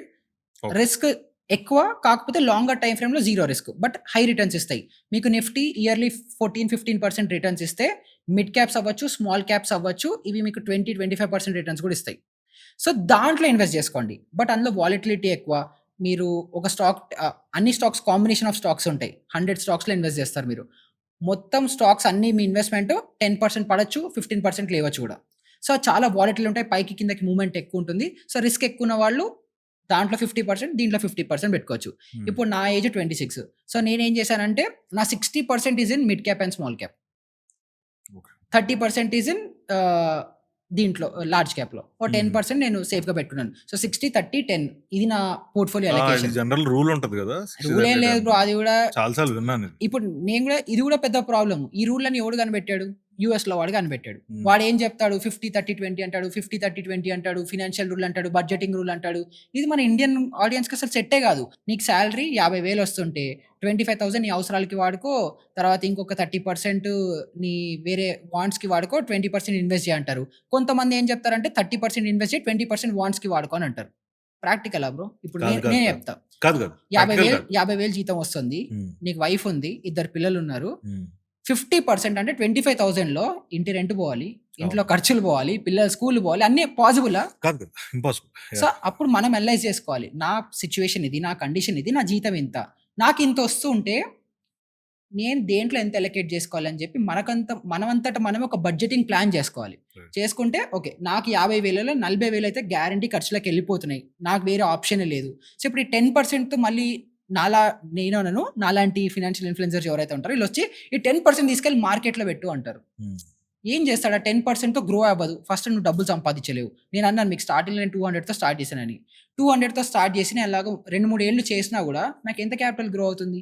ఎందుకంటే మార్కెట్‌లో కాంపౌండింగ్ వర్కౌట్ అవుతుంది. హ్మ్. మీరు బయట బిజినెస్‌లో వేరే ఇంకేది వర్కౌట్ అయినా అవ్వకపోయినా మార్కెట్‌లో కాంపౌండింగ్ ఒక్కటే వర్కౌట్ అవుతుంది. డెఫినైట్‌లీ. మీరు ఎంత డబ్బులు తీసుకొస్తే ఆ డబ్బుల మీద పర్సెంటేజ్ గ్రోత్ ఉంటుంది. సో, నేను రూ. 1,00,000 తీసుకొచ్చి 1% గ్రో అయితుంది అనంటే ఎవ్రీ డే హ్మ్. నాకు రోజుకి రూ. 1,000 వస్తున్నట్టు. హ్మ్. నేను రూ. 100 తీసుకొచ్చానంటే నాకు రోజుకి రూపాయే వస్తుంది. సో, కాంపౌండింగ్ అక్కడ గ్రో అవ్వదు. ఎంత యాహ్! క్యాపిటల్ తీసుకొస్తే అంతే గ్రో అవుతుంది. హ్మ్. సో, ఎవరికైతే తక్కువ జీతం వస్తుందో వాళ్ళు స్టాక్ మార్కెట్‌లో ఎలాగైతే అనుకుంటారో, అలాగే వాళ్ళ పర్సనల్ లైఫ్‌లో కూడా బడ్జెటింగ్ చేసుకోవాలి. నాకు 50,000 వస్తుంది. నేను దేనికి ఎంత ఖర్చు పెట్టుకుంటాను. లాస్ట్‌కి నాకు 4, 5 వేలే మిగులుతున్నాయి అనుకుంటే, ఆ 4, 5 వేలు దయచేసి ప్లీజ్ నేను అదే ఫీల్డ్‌లో ఉన్నా మీరు మార్కెట్‌కి రాకండి. రూ. 5,000తో హెల్త్ ఇన్స్యూరెన్స్ తీసుకోండి. లైఫ్ ఇన్స్యూరెన్స్ తీసుకోండి. రేపు పొద్దున ఏదైనా యాక్సిడెంట్ అవుతే, లేకపోతే మీ బండికి ఏదైనా డ్యామేజ్ అవుతే, ఏదైనా అవుతే మీకు ఇంకొక 1, 2 మంత్స్ జీతం ఎగిరిపోతుంది. దట్స్ ఎ వెరీ నైస్ ఆ! ఇన్‌సైట్. ఆ వెరీ నైస్. జీతం ఎగిరిపోతుంది ఫస్ట్ ఆఫ్ ఆల్. ఆ జీతం వీడి దగ్గర లేదు. సేవింగ్స్ ఎలాగో లేదు. అప్పు తీసుకుంటాడు. దాని మీద మళ్ళీ ఇంట్రెస్ట్ కట్టుకుంటాడు. సో, వీడు హ్మ్. ఫినాన్షియల్ ట్రాప్‌లోకెళ్ళిపోతారు. సో, ఇది ఇంకొక ప్రాబ్లమ్ గూడా ఉంది. ఇది మన ఫినాన్షియల్ మార్కెట్స్‌లోనే ఒక పెద్ద మాఫియా. బ్యాంక్స్ అవ్వచ్చు వీళ్ళందరూ ఇంటర్ కనెక్టెడ్. ఆ! సో, వీళ్ళేం జేస్తారంటే వాళ్ళకి బ్యాంక్స్‌లో అప్పులు ఇయ్యాలి వాళ్ళకి. వాళ్ళ క్రెడిట్ బిజినెస్ అలాగే రన్ అవుతుంది. వాళ్ళు ఇంట్రెస్ట్‌తోనే బతకాలి. సో, వాళ్ళేం జేస్తారు ఇలాంటివే ఎక్కువ పుష్ చేస్తారు మీకు. నాకు మొన్న ఒకటి ఫోనొచ్చింది. సార్ మీకు ఎలాంటి ఇన్‌కమ్ ప్రూఫ్ లేకుండా, ఎలాంటి డాక్యుమెంట్ లేకుండా మీకు 20,00,000 ప్రీ అప్రూవ్డ్ లోన్ ఉంది అని ఫోనొచ్చింది. నేనన్నా వద్దురా నాకు అన్నాను. సార్ అవసరం అయితుందేమో అనుకోని తీసుకోండి అని అంటుంది. అరె! అవసరమైతే తీసుకుంటా గదా! అప్పుడు నేనొస్తే నువ్వు ఎలాగో ఇస్తావు. అవసరం అయితుంది అనుకోని ముందరే లోన్ ఎందుకు తీసుకుంటాను? చాలా మంది తీసుకుంటున్నారు. మా ఆఫీస్‌లోనే ఫినాన్స్ ఆఫీస్ మాది. హ్మ్. ట్రేడింగ్, స్టాక్ మార్కెట్, ఫినాన్స్ నేర్పించే మా ఆఫీస్‌లోనే ఇలాంటి తప్పులు చేస్తారు. వాళ్ళు ఫోన్ చేస్తే అవునేమో అవసరం అవుతుందేమో అని తీసుకొని పెట్టుకుంటున్నారు. అరే! బుర్రుందా? మతుందా? బ్రెయిన్ ఉందా? ఏం చేస్తున్నావురా నువ్వు? అవసరం ఉంటుందని చెప్పి యాహ్! సరే రేపు పొద్దున మా అక్క డాక్టర్ కదా! సో, ఇలాంటి అప్పుడప్పుడు మెడికల్‌వి రెఫరెన్స్‌లు కూడా ఇస్తుంటాను. నీకు ఫ్యూచర్‌లో పిచ్చొస్తుందేమో అని చెప్పి ఇవాళే ఎళ్లి పిచ్చి హాస్పిటల్‌లో జాయిన్ అవుతావా? రేపొద్దున ఫీవర్ వస్తుందేమో అని ఇవాళే డోలో యేసుకుంటావా? యాహ్! ఇది కూడా అంతే. రేపొద్దున అవసరం పడుతుందేమో ఇవాళ లోన్ తీసుకుంటాడు. అసలెంత ఫూలిష్‌నెస్ అది. యాహ్! సో, ఇలాంటి మిడిల్ క్లాస్ వాళ్ళందరూ అదే ట్రాపుల్లో పడతారు. వీళ్ళు కాలిక్యులేట్ చేసుకోరు. చేసుకో. ఇదంతా ప్రాబ్లమ్. సరే, okay. Will talk a little about ఇప్పుడు ఎస్ఐపీస్ గురించి కొంచెం డీప్‌గా మాట్లాడదాం. యాహ్! సో, ఇప్పుడు సిస్టమాటిక్ ఇన్వెస్ట్‌మెంట్ ప్లాన్‌లో ఎలా ఇన్వెస్ట్ చేయాలి? డైరెక్ట్‌గా మ్యూచువల్ ఫండ్ అకౌంట్స్ ఓపెన్ చేసుకోవచ్చు. డైరెక్ట్ ఏఎంసీస్ అని ఉంటాయి. Asset management companies. హ్మ్. సో, దాంట్లో కూడా మీరు నిప్పాన్ అని ఉంది. యూటీఐ అని ఉన్నాయి. తర్వాత జెరోదా వాళ్ళదే ఓన్ ఫండ్ హౌస్ ఉంది. హ్మ్. సో, ఇలాంటి వాటిలో డైరెక్ట్‌గా మీరు ఇన్వెస్ట్‌మెంట్స్ చేసుకోవచ్చు. సో, దానికంటే బెస్ట్ ఏంటంటే ట్రెడిషనల్ బ్రోకర్స్‌కెళ్ళిపోండి. డైరెక్ట్ మ్యూచువల్ ఫండ్ ప్లాట్‌ఫార్మ్స్ ఉన్నాయి. కాయిన్ అని ఉంది. గ్రో అని ఉంది. కువెరా అని ఉన్నాయి. ఇలాంటివన్నీ ఏంటంటే మీ దగ్గర నుంచి చార్జెస్ తీసుకోరు వాళ్ళు. They are just Policybazaar లాగా. మీకు హ్మ్. మార్కెట్ ప్లేస్ అది. సో, అక్కడికెళ్ళి దాంట్లో డైరెక్ట్‌గా ఇన్వెస్ట్ చేసుకుంటే మీకు చార్జెస్ కూడా తక్కువుంటాయి. సో, ఎవరికైనా ఇన్వెస్ట్‌మెంట్ ఆప్షన్స్ ఎస్ఐపి చేసుకోవాలి అనంటే నా సజెషన్ ట్రేడింగ్ అకౌంట్ ఓపెన్ చేయండి. లేదా మ్యూచువల్ ఫండ్ అకౌంట్ ఓపెన్ చేయండి. లేదా డైరెక్ట్ ఏఎంసీలో అయినా అవ్వచ్చు. డైరెక్ట్‌గా ఎళ్లి అక్కడ ఇన్వెస్ట్ చేయండి. ఇప్పుడు 5,000తో స్టార్ట్ చేశారు. నెక్స్ట్ ఇయర్ యూజువల్ కాలిక్యులేషన్ ఏంటంటే 10% స్టెప్ అప్, 15% స్టెప్ అప్ అని ఏస్తుంటారు. అది కూడా ఒక పెద్ద మాఫియా, అదొక పెద్ద ఫ్రాడ్, ఒక పెద్ద అవునా? స్కామ్. సో, దాంట్లో అంటే డూయింగ్ దట్ ఈస్ బ్యాడ్ అనట్లేదు. ఆ! కాకపోతే దాని ఎక్స్‌పెక్టేషన్స్ ఆర్ బ్యాడ్. సో, ఓహ్! ఇప్పుడు వీళ్ళేమంటారంటే మీ ఫోన్ ఉంది గదా! మీరొకసారి ఇప్పుడే ఎక్సర్‌సైజ్ చేద్దాం. మీరు ఫోన్‌లో ఎస్ఐపి కాలిక్యులేటర్ అని ఓపెన్ చేయండి. స్టెప్ అప్ ఎస్ఐపి కాలిక్యులేటర్ అని హ్మ్. ఓపెన్ చేస్తే మీకు మల్టిపుల్ వెబ్‌సైట్స్ ఓపెన్ అవుతాయి. దాంట్లో మీరు రూ. 10,000 ఎస్ఐపి స్టార్ట్ చేస్తున్నారనేసి అనుకుందాం. ఆర్ రూ. 15,000 ఎస్ఐపి స్టార్ట్ చేస్తున్నారనుకుందాం. Every year I will increase it by 10% అని అనుకుందాం. దాన్ని 30 ఇయర్స్ పెడతారు. పెడితే మీరు స్టెప్ అప్ చేస్తే మేబీ 5,00,00,000 వచ్చేదేమో. స్టెప్ అప్ చెయ్యకపోతే మీకు రూ. 1,00,00,000 వస్తాయి. సో, స్టెప్ అప్ చేయండి అని చెప్పి ప్రమోట్ చేస్తారు. Practically that is not possible. మీరు స్టెప్ అప్ లైఫ్ లాంగ్ చెయ్యలేరు. టెన్యూర్ ఉంటది కదా! లైఫ్ లాంగ్ కాదుగా. ఇప్పుడు మీరు నేనేమన్నాను, ఫస్ట్ మనకు గోల్ ఉండాలి. నేనేమంటాను, రూ. 10,000తో స్టార్ట్ చేశాను. ఇలా స్లోగా 20 ఇయర్స్ నేను ఇన్వెస్ట్ చేస్తున్నాను విత్ 10% స్టెప్ అప్ అంటే నాకు అట్ ది ఎండ్ ఒక 20,00,00,000, 30,00,00,000 వాటెవర్ ద కాలిక్యులేషన్ సేస్ నాకు అంతవరకు రీచ్ అవుతానని చెప్పి వీడు ఒక మైండ్ సెట్‌లో స్టార్ట్ అవుతాడు. అవును. కానీ ఏమవుతుందంటే ఇది ఫుల్ డిస్క్రిషన్. మీరు హ్మ్. నెక్స్ట్ డే కూడా ఆపేయొచ్చు. 5 ఇయర్స్‌లో ఆపేయొచ్చు. 10 ఇయర్స్‌లో ఆపేయొచ్చు. దాన్ని 30 ఇయర్స్ కూడా తీసుకెళ్ళొచ్చు. బట్ ఎక్స్‌పెక్టేషన్స్ మిస్ మ్యాచ్ ఎక్కడవుతుందంటే ఇప్పుడు 10,000తో స్టార్ట్ చేశారు. 10% అంటే ఎంత? నెక్స్ట్ ఇయర్ నుంచి 11,000 చేయాలి. 11,000 ఆ తర్వాత 10% పెంచుకోవాలా? ఆ తర్వాత 10% పెంచుకోవాలా? ఆఫ్టర్ ఎ పాయింట్ అది ఎంతవుతుంది అనంటే మీ 10,000 కాస్తే మీరు ఎవ్రీ మంత్ ఇన్వెస్ట్‌మెంట్ అమౌంటే 1,00,000 అవుతుంది. సో, ఆ! ఆ పాయింట్ ఆఫ్ టైమ్‌లో మీరు రూ. 1,00,000 ఇన్వెస్ట్ చేయలేరు. But you are having wrong expectations. అప్పుడు మీరు అనుకున్న లైఫ్ గోల్స్ హిట్ అవ్వవు. సో, అప్పుడు మీరు ఒక చిన్న స్టెప్ బ్యాక్ తీసుకొని ఎవరైనా స్టెప్ అప్ చెప్తున్నాడంటే మీరేం అర్థం చేసుకోవాలంటే step up is not practical to anyone. Hmm. As long as your salary is growing at the similar rate. So, salary ఎప్పటి నుంచి ఎప్పటి వరకు పెరుగుతుంది? మీరు 25-30 ఉన్నారనుకోండి. 15-20% అప్రైజల్స్ కూడా మీకు ఆఫీస్‌లలో వస్తాయేమో. యాహ్! ఆఫ్టర్ 30 మీరు కొంచెం సీనియర్ పొజిషన్స్‌కెళ్తుంటే అంత ఇవ్వరు. 10%లోకెళ్ళిపోతుంది. ఆఫ్టర్ 40 అయితే నేను ప్రాక్టికల్‌గా పర్సనల్‌గా చూసిన వాళ్ళలో 5-6% మించి అప్రైజల్సే ఇవ్వట్లేదు. హ్మ్. సో, అప్పుడు మీరు ప్రాక్టికల్‌గా ఆలోచించి నేను 25లో ఉన్నాను. 35 వరకు 10% స్టెప్ అప్ జేస్తాను. 35-50 మేబీ 35-40 అనుకుందాం. 35-40 5% జేస్తాను. అంటే అప్పుడు ఎస్ఐపి అమౌంట్ ఎంతుందో దాని నుంచి. After 40 at least I will try to maintain same SIP అని. సో, ఆ రియాలిటీ చెక్ చాలా important. And I blame all influencers for that. ఒకాయనున్నాడు. చాలా రెస్పెక్టెడ్ హిందీలో చేస్తారాయన. ఆయన పేరు కూడా నేను చెప్పను. బట్ ఆయన చెప్తుంటాడు. నేను కాంటాక్ట్స్ చెప్తే జనాలు చూసే వాళ్ళకి అర్థమైపోతుంది. ఆయన ఒక గ్రాఫ్ గీస్తాడు. గీసి 5,000 ఇన్వెస్ట్ చేయండి. ఇన్వెస్ట్ చేసి 20 ఏళ్ళకి మీరు 10 ఏళ్ళు చూడండి. 10 ఏళ్ళు చూస్తే ఈ 5,000 జస్ట్ రూ. 1,00,00,000 ఆఫ్టర్ 20 ఇయర్స్, ఆఫ్టర్ 5 ఇయర్స్ చూడండి ఇది 25,00,00,000 అయింది. ఆఫ్టర్ 10 ఇయర్స్ చూడండి ఇది 50,00,00,000 అయింది. ఆఫ్టర్ ఇంకొక 10 ఇయర్స్ ఆగండి ఇది 100,00,00,000 అయింది. ఇంకొక 10 ఇయర్స్ ఆగండి ఇది 200,00,00,000 అయింది అని చూపిస్తాడు. అవుతుంది. నేను కాదనట్లే. కాకపోతే ఇప్పుడు ఈయన ఏమన్నాడు, బ్రేక్ డౌన్స్ ఇచ్చాడు. 5, 10, 10, 10, 10, మధ్యలో 10 ఇన్వెస్ట్‌మెంట్ ఇచ్చుకుంటాడు. చెప్పలేదు. ఇన్వెస్ట్‌మెంట్ కూడా అంతే. స్టెప్ హ్మ్. అప్ చేసుకుంటున్నారు. స్టిల్ హ్మ్. క్లారిటీ. హ్మ్. ఫైనల్‌గా జస్ట్ టెన్యూర్ చూసుకుంటే టెన్యూర్ 150 ఇయర్స్ దాటిపోయింది. 150 ఇయర్స్ వరకు నువ్వు బతుకుంటావా? నేను బతుకుంటాను అది చూడ్డానికి. యాహ్! యాహ్! సో, వీళ్ళు ఎవరైతే జనాలు చూస్తారో పాపం వీళ్ళు కూడా అమాయకులు. వీళ్ళకి కూడా అదంతా కాలిక్యులేషన్ అంతా ఏం లేదు. హ్మ్. అచ్చా! 5,000 చేస్తే 5 ఏళ్ళకి ఇలా పెరుగుతుందా? కాంపౌండింగ్ ఇలా వర్కౌట్ అవుతుందా? రాంగ్ కాంపౌండింగ్ నేర్పిస్తున్నారు. హ్మ్. కాంపౌండింగ్ అలా నడవదు. కాంపౌండింగు మనం చేసే దాని మీద ఒక పర్సెంటేజ్ గ్రోత్ ఉంటుంది అంతే. మీకు ఇందాక చెప్పాను కదా! అవును. 10,000 తీసుకొచ్చి 1% అంటే రూ. 100 వస్తుంది. హ్మ్. అంతకు మించి రాదు. 2 సున్నాలు తీసేయండి పక్కన. అంతే గ్రో అవుతుంది. హ్మ్. సో, ఇప్పుడు నేను 10,000 నిఫ్టీలో ఇన్వెస్ట్ చేస్తున్నాను. ఎవ్రీ ఇయర్ 15% రిటర్న్స్ వస్తుంది అని అంటే నాకు 1,500 rupees at the end of the year వస్తుంది. 1,500 రూపీస్ పర్ మంత్ మళ్ళీ డివైడ్ చేసుకుంటే 150 రూపీస్ వస్తుంది యావరేజ్‌గా. యాహ్! సో, అదే ఎక్స్‌పెక్టేషన్స్, అదే రియాలిటీ. సో, ఎంత డబ్బులు మార్కెట్‌లోకి తీసుకొస్తే మనం అంత గ్రో అవుతాం. సో, ఇప్పుడు మీరు 20,000 ఎస్ఐపి చేస్తే అలా గ్రో అవుతారు. 50,000 చేస్తే అలా గ్రో అవుతారు. అండ్ ఇంకొక రీసెంట్‌గా నాకే రియలైజ్ అయింది. నేను ఇన్ని ఏళ్ల నుంచి మార్కెట్ చేస్తూ నేనెప్పుడు ఆలోచించలే ఆ డైరెక్షన్‌లో. నాకే షాకింగ్ న్యూస్ ఏంటంటే SIPs are best only till 15 years of your life అని. ఎందుకంటే మాక్సిమం గ్రోత్ అంతా మీకు ఈ ఫస్ట్ 10-15 ఇయర్స్‌లోనే ఉంటుంది. ఆ తర్వాత మీరు ఎంత ఇన్వెస్ట్ చేసినా గూడా దానికి కాంపౌండ్ అయ్యే టైమే లేదు. ఇనీషియల్‌గా మీరు ఎంత క్యాపిటల్ పెట్టి ఇన్వెస్ట్ చేయగలిగితే అంత బెస్ట్. అలాగా మీరు కంటిన్యూగా విత్ డిసిప్లిన్, విత్ కన్సిస్టెన్సీ చేసుకుంటూ పోవాలి. ఓకే. నేను యూట్యూబ్ రీల్స్‌లో గాని, హ్మ్. లేదంటే ఇన్‌స్టాలో గాని చాలా సార్లు చూసాను ఇది. గ్రాఫ్‌ని స్టడీ చేస్తా ఉంటారు. అవును. అసలు నిజంగా ఈ గ్రాఫ్‌లు స్టడీ చేయడం వల్ల లాంగ్ టర్మ్‌లో యూజెస్ ఉంటాయా? లేదంటే ఎంతవరకు ప్రాక్టికల్ ఇవి? సో, ఇది టెక్నికల్ అనాలిసిస్ అంటాం. హ్మ్. ఏదైతే గ్రాఫ్‌ని చదువుతామో ప్రైస్ మూవ్ అయితుందో దీన్ని హ్మ్. టెక్నికల్ అనాలిసిస్ అంటాం. సో, మార్కెట్‌లో ఏం లేదు. డిమాండ్ అండ్ సప్లైని విజువల్‌గా చూపించేది గ్రాఫ్. సో, ఇప్పుడు టమాటా రేట్ ఉంది. మనం ఇందాక అనుకున్నదే. హ్మ్. డిమాండ్ పెరుగుతుందా? సప్లై పెరుగుతుందా? అని రేట్ చూసి చెప్తాం గదా! అవును. సో, ఇప్పుడు ఆ రేట్ మనకి పెట్రోల్ రేట్ అనుకోండి. పెట్రోల్ రేట్ ఇవాళ ఎంతుందో 100+ ఎంతో ఉంది. హ్మ్. సో, ఇదేదో ఉంది. పెట్రోల్ రేటు పాస్ట్ డేటాలో ఎలా మూవ్ అయింది అని మనకొక హిస్టారికల్ రిప్రజెంటేషన్ ఇచ్చేదే చార్ట్. సో, ఈ డేట్‌న ఈ పాయింట్‌లో ప్రైస్ ఇలా మూవ్ అయింది. ఇంత పెరిగింది, ఇంత తగ్గింది, ఇంతొచ్చింది అని చెప్పి మనకి ఒక ప్లాట్ చేసి ఒక చార్ట్‌లో అది మనకు చార్ట్. ప్రైస్ పైకెళ్తుంటే లైన్ పైకెళ్తూ ఉంటుంది. ప్రైస్ కిందకొస్తుంటే ప్రైస్ కిందకొస్తూ ఉంటుంది. సో, మార్కెట్ అంతా ఎమోషన్స్‌తో డ్రివెన్. హ్మ్. ఒక షేర్ అవ్వచ్చు, ఒక స్టాక్ అవ్వచ్చు, ఏదైనా సరే డిమాండ్ ఉందనంటే షేర్ ప్రైస్ పెరుగుతుంది. సప్లై ఉంది అంటే అటు ఎవడికి ఇంట్రెస్ట్ లేదు కొనుక్కోవాలంటే ప్రైస్ కిందకొస్తుంది. సో, ఇప్పుడు దీన్ని మనం ఆన్ ఎ లార్జర్ లెవెల్ పైన హై లెవెల్‌లో ఏం జరుగుతుంది అని అర్థం చేసుకోవాలంటే చార్ట్ ఓపెన్ చేయాలి. హ్మ్. ఎందుకంటే కోట్ల మంది ఆ స్టాక్‌లో, ఆ షేర్‌లో ఇంట్రెస్ట్ ఉందా లేదా చూపిస్తుంది. అది మనకి గ్రాఫ్‌లో కనిపిస్తుంది. సో, ఇప్పుడు గోల్డ్ ఉంది. గోల్డ్ ఇప్పుడు 1,00,000 ఉంది. నెక్స్ట్ డే రేపే 50,000కి పడిపోయిందనుకుందాం. కొనడానికి అందరూ రెడీ అవుతారా లేదా? అవును. సో, ఇప్పుడు 50,000 కరెక్ట్ రేట్ ఉంది. అది మనకి డిస్కౌంట్‌లో దొరుకుతుందని మీకెలా తెలుసు? హ్మ్. మార్కెట్‌ని స్టడీ చేసి. అది ఒక ఎక్స్‌పీరియన్స్‌తో జనాలేం జెప్తారు, గోల్డ్ ఒకప్పుడు 50,000 ఉండేదట.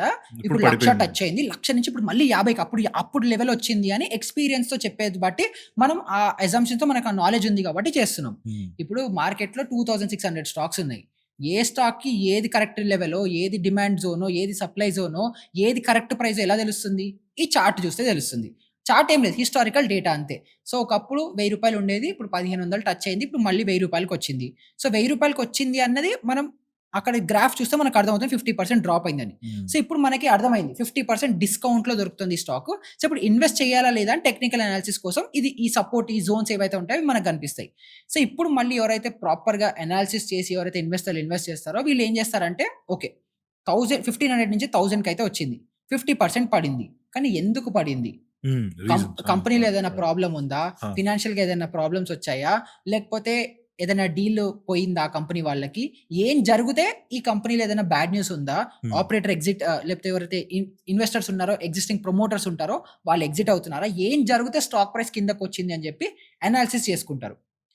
కంపెనీలో ఏం ప్రాబ్లమ్ లేదు. కోవిడ్ లాంటి సినారియో జరిగింది. It's short term thing. ఏదో ప్రాబ్లమ్ వచ్చింది. ఇంబాలెన్సెస్ వచ్చాయి. జనాల కాన్ఫిడెన్స్ పోయింది. స్టాక్ పడింది అనుకున్నప్పుడు ఎవరైతే గుడ్ ఇన్వెస్టర్స్ ఉంటారో అనాలిసిస్ చేసి వాళ్ళు ఇన్వెస్ట్ చేస్తారు. హ్మ్. సో, దానికోసం ఆ రీడింగ్ కోసం మనకి టెక్నికల్ అనాలిసిస్ వర్కౌట్ అవుతుంది. Hmm. But it is a very hard skill. Ah! It is a very time taking skill. మీరు ఆల్‌మోస్ట్ కొన్ని వందల చార్ట్‌లు చూస్తే కానీ మీరు చెప్పలేరు. ఆన్ ఎన్ యావరేజ్ ఇప్పుడు ప్రతి స్టాక్ ప్రైస్ ఇప్పుడు పాస్ట్ హిస్టరీ అంటున్నావు గదా! ఎన్ని మంత్స్ గాని, ఎన్ని ఇయర్స్‌ది స్టడీ చేయాలి? ఇయర్స్ అంటే కష్టమేమో. ఇయర్స్ కూడా డేటా ఉంటుంది. మీరు స్టాక్ ఎప్పుడైతే మార్కెట్‌లో లిస్ట్ అయిందో అప్పటి నుంచి డేటా అప్పటి నుండి ఉంటుంది. డేటా ఉంది. ఉంటుంది. సో, ఆన్ ఎన్ యావరేజ్ నీకు అర్థం కావడానికి ఎంత పాస్ట్ టైమ్ చూడాలి? ఎంత past time study so, it చేయాలి? డిపెండ్స్. నేను ఆ స్టాక్‌లో ఎంత కాలం ఇన్వెస్ట్ చేయాలనుకుంటున్నాను అని. హ్మ్. సో, ఇప్పుడు నా విజన్ హ్మ్. నేను నిఫ్టీలో ఉంది. లేకపోతే రిలయన్స్ ఉంది. లేకపోతే హెచ్‌డిఎఫ్‌సి బ్యాంక్ లాంటివి ఉన్నాయి. హ్మ్. ఇలాంటి దాంట్లో నేను నెక్స్ట్ 10 ఇయర్స్ ఇన్వెస్ట్ చేయాలి అని అనుకుంటే హ్మ్. మనం అట్‌లీస్ట్ లాస్ట్ 5 ఇయర్స్ డేటా చూడాలి. హ్మ్. మీరు సింపుల్‌గా 1:2 రేషియో అనుకోండి. నేను ఓహ్! ఎంత టైమ్ ఫ్రేమ్ కోసం ముందర చూస్తానో దానికి హాఫ్ వెనకాల చూడాలి నేను అని. సో, నెక్స్ట్ ఒక 10 ఇయర్స్ నేను ఈ స్టాక్‌లో ఇన్వెస్ట్ చేద్దాము అనుకున్నా అంటే 5 ఇయర్స్ చార్ట్ లాస్ట్ చూడాలి. 5 ఇయర్స్ స్టాక్ ఏం చేసిందో నాకు గావాలి. ఆ! అంటే స్టాక్ ప్రైస్ ఈ ప్రైస్‌కెళ్తే ఎలా బిహేవ్ చేస్తుంది? స్టాక్ ప్రైస్ 50% పడితే మళ్ళీ బౌన్స్ అవుతుందా? అవ్వట్లేదా? ఒకవేళ 50% పడితే ఎన్ని ఏళ్ళు అదే ప్రైస్ దగ్గర స్టక్ అయిపోయి ఉంటుంది. సో, ఇదేంటంటే ప్యాటర్న్. సో, ప్రతి స్టాక్‌కి ఒక ఆపరేటర్ ఉంటాడు. Operator is not always a bad thing. So, వాళ్ళేంటంటే ఇన్వెస్టర్లు, సీరియస్ ఇన్వెస్టర్లు. ఒక స్టాక్‌లో మీకు ఇందాక స్టార్టింగ్‌లో చెప్పాను కదా! గోల్డ్ ప్రైస్ ఎప్పుడైతే పడుతుందో 50% అలాగా 15, 20 ఇయర్స్ అసలు గోల్డ్ ప్రైస్ మూవ్ అవ్వదు. అదే లెవెల్‌లో ఉంటుంది. ఎందుకు అవ్వదు? ఎందుకు అనంటే పానిక్ ఉంటుంది మార్కెట్‌లో. సో, ఆ! గోల్డ్ ప్రైస్‌కి చాలా డిఫరెంట్ రీజన్స్ ఉంటాయి. ఆ! గ్లోబల్‌గా గూడా ఇన్‌ఫ్లూయెన్స్ ఉంటుంది. సో, ఎప్పుడైతే గ్లోబల్ అన్‌సర్టెనిటీస్ పెరుగుతాయో, మార్కెట్‌లో పానిక్ ఉంటుందో అప్పుడు గోల్డ్‌కి స్విచ్ అయిపోతారు. సో, అప్పుడు ఇప్పుడు వార్ నడుస్తోంది. ఆ! వార్‌లో ఏంటంటే ఏ ఎకానమీ అయినా కొలాప్స్ అయిపోవచ్చు. హ్మ్. యూఎస్ పడిపోవచ్చు, ఇండియా పడిపోవచ్చు, జపాన్ పడిపోవచ్చు, ఏదైనా పడిపోవచ్చు. కరెన్సీ వాల్యూ ఏం లేదు. Currency still demand and supply. Fundamental value ఏం లేదు. హ్మ్. నీకిప్పుడు ఇండియా మంచిగా ఎక్స్‌పోర్ట్ చేస్తుంది. ఇండియాలో డిమాండ్ ఎక్కువుంది అని అనుకుంటే అందరూ ఇండియా దగ్గర నుంచి కొనుక్కుంటారు కాబట్టి ఇండియన్ రూపీ వాల్యూ పెరుగుతుంది. పెరుగుతది. ఆ! సో, అలాగే ఏదైతే కరెన్సీ వాల్యూ ఉంటుందో ఇట్ ఈస్ వెరీ సబ్జెక్టివ్. చాలా ఇన్‌ఫ్లుయెన్సెస్ ఉంటాయి దానికి. గ్లోబల్‌గా అవ్వచ్చు, ఇంటర్నల్‌గా అవ్వచ్చు ఇన్‌ఫ్లుయెన్స్ ఉంటుంది. బట్ గోల్డ్ అలా కాదు. It's a precious metal. Limited supply ఉంది. సో, ఇన్ని వందల టన్నుల తర్వాత ఇంకా గోల్డ్ అవైలబుల్ లేదు అని ఎప్పుడైతే వస్తుందో దానికొక ఫండమెంటల్ వాల్యూ వచ్చేస్తుంది.